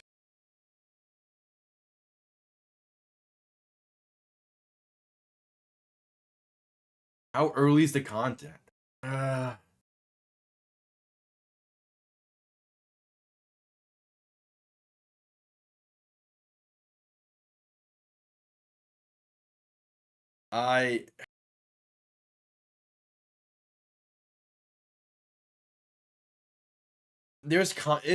It's bang bang. Yeah, they're gonna lose that challenge. They really couldn't find anything better to try and get a challenge off of. There's nothing, yeah. That had to have been the best they could find. They needed to find something to try and win that challenge. That's why it's like you throw that challenge flag on third down when you have a little bit more to work with. Because on third down there was a little bit of a hold. Like you throw it on third down out of desperation, and then you have to deal with the consequences for fourth down. That would have been a lot better. It was a tough spot as the Arlington Renegades. They started last year 0-6, and they are now going to be 3-1 on the season after a great win against St. Louis at home. These two teams will see each other once again in 2 weeks in St. Louis for what's going to be a great game. Next time we see St. Louis, they are back at home at the Dome for a game against Michigan next week, for a game that they're going to have to bounce back from, and that Max Duggan will be the proper full-time starter for us, so maybe he will be looking a little bit better. As Perez in shotgun back to his left for the 2-point try here. Perez going to throw in the end zone, wide open. They get the conversion. It's a 15-point lead with 15 seconds to play. And next week, St. Louis is going to be getting Hakeem Butler back. Not having Hakeem Butler in that situation definitely came back to bite him. If you have Hakeem Butler with that same situation, you have Hakeem Butler, you're throwing him the 50-50 ball, and he is coming down with it. The question is just, is he going to be inbounds or not? Which more often than not, he will be. And also, if you have Hakeem Butler for a 50-50 ball, you're not going to throw an interception right there. But Arlington is going to be hosting DC next week. And what's going to be a great matchup on Sunday. St. Louis is hosting Michigan next week for what's going to be a great matchup there. Arlington is 3-1. Yeah, Hakeem Butler makes that catch. Am I still going with 4th and 12? Yeah, but that's a back-to-back very tough losses for St. Louis. And they find themselves 3rd in the division. Kickoff underway, going to be out the back of the end zone for a touchback.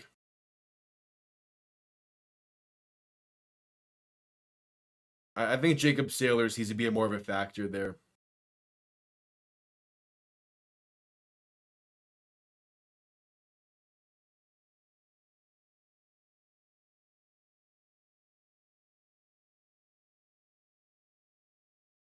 Yeah, that's a massive win for Arlington. A massive win. Yeah, Butler makes the last 2 games vastly different. And yeah, St. Louis is going to need this out as well. That will do it. Alright. And with that, that is it from me for UFL Week 4. I won't be live for the final 2 games this week. We got 2 pretty damn good games out of it nonetheless. Yeah, that's going to do it from me. Thank you all for tuning in. I'll be live. Next time I'll be live is for night 1 of the NFL draft next Thursday. Going to be a long stream there. And then we have 2 games to do in UFL Week 5. Yeah, thank you all for tuning in. I appreciate it. I'll see you all next time. Have yourselves a damn good one. Peace.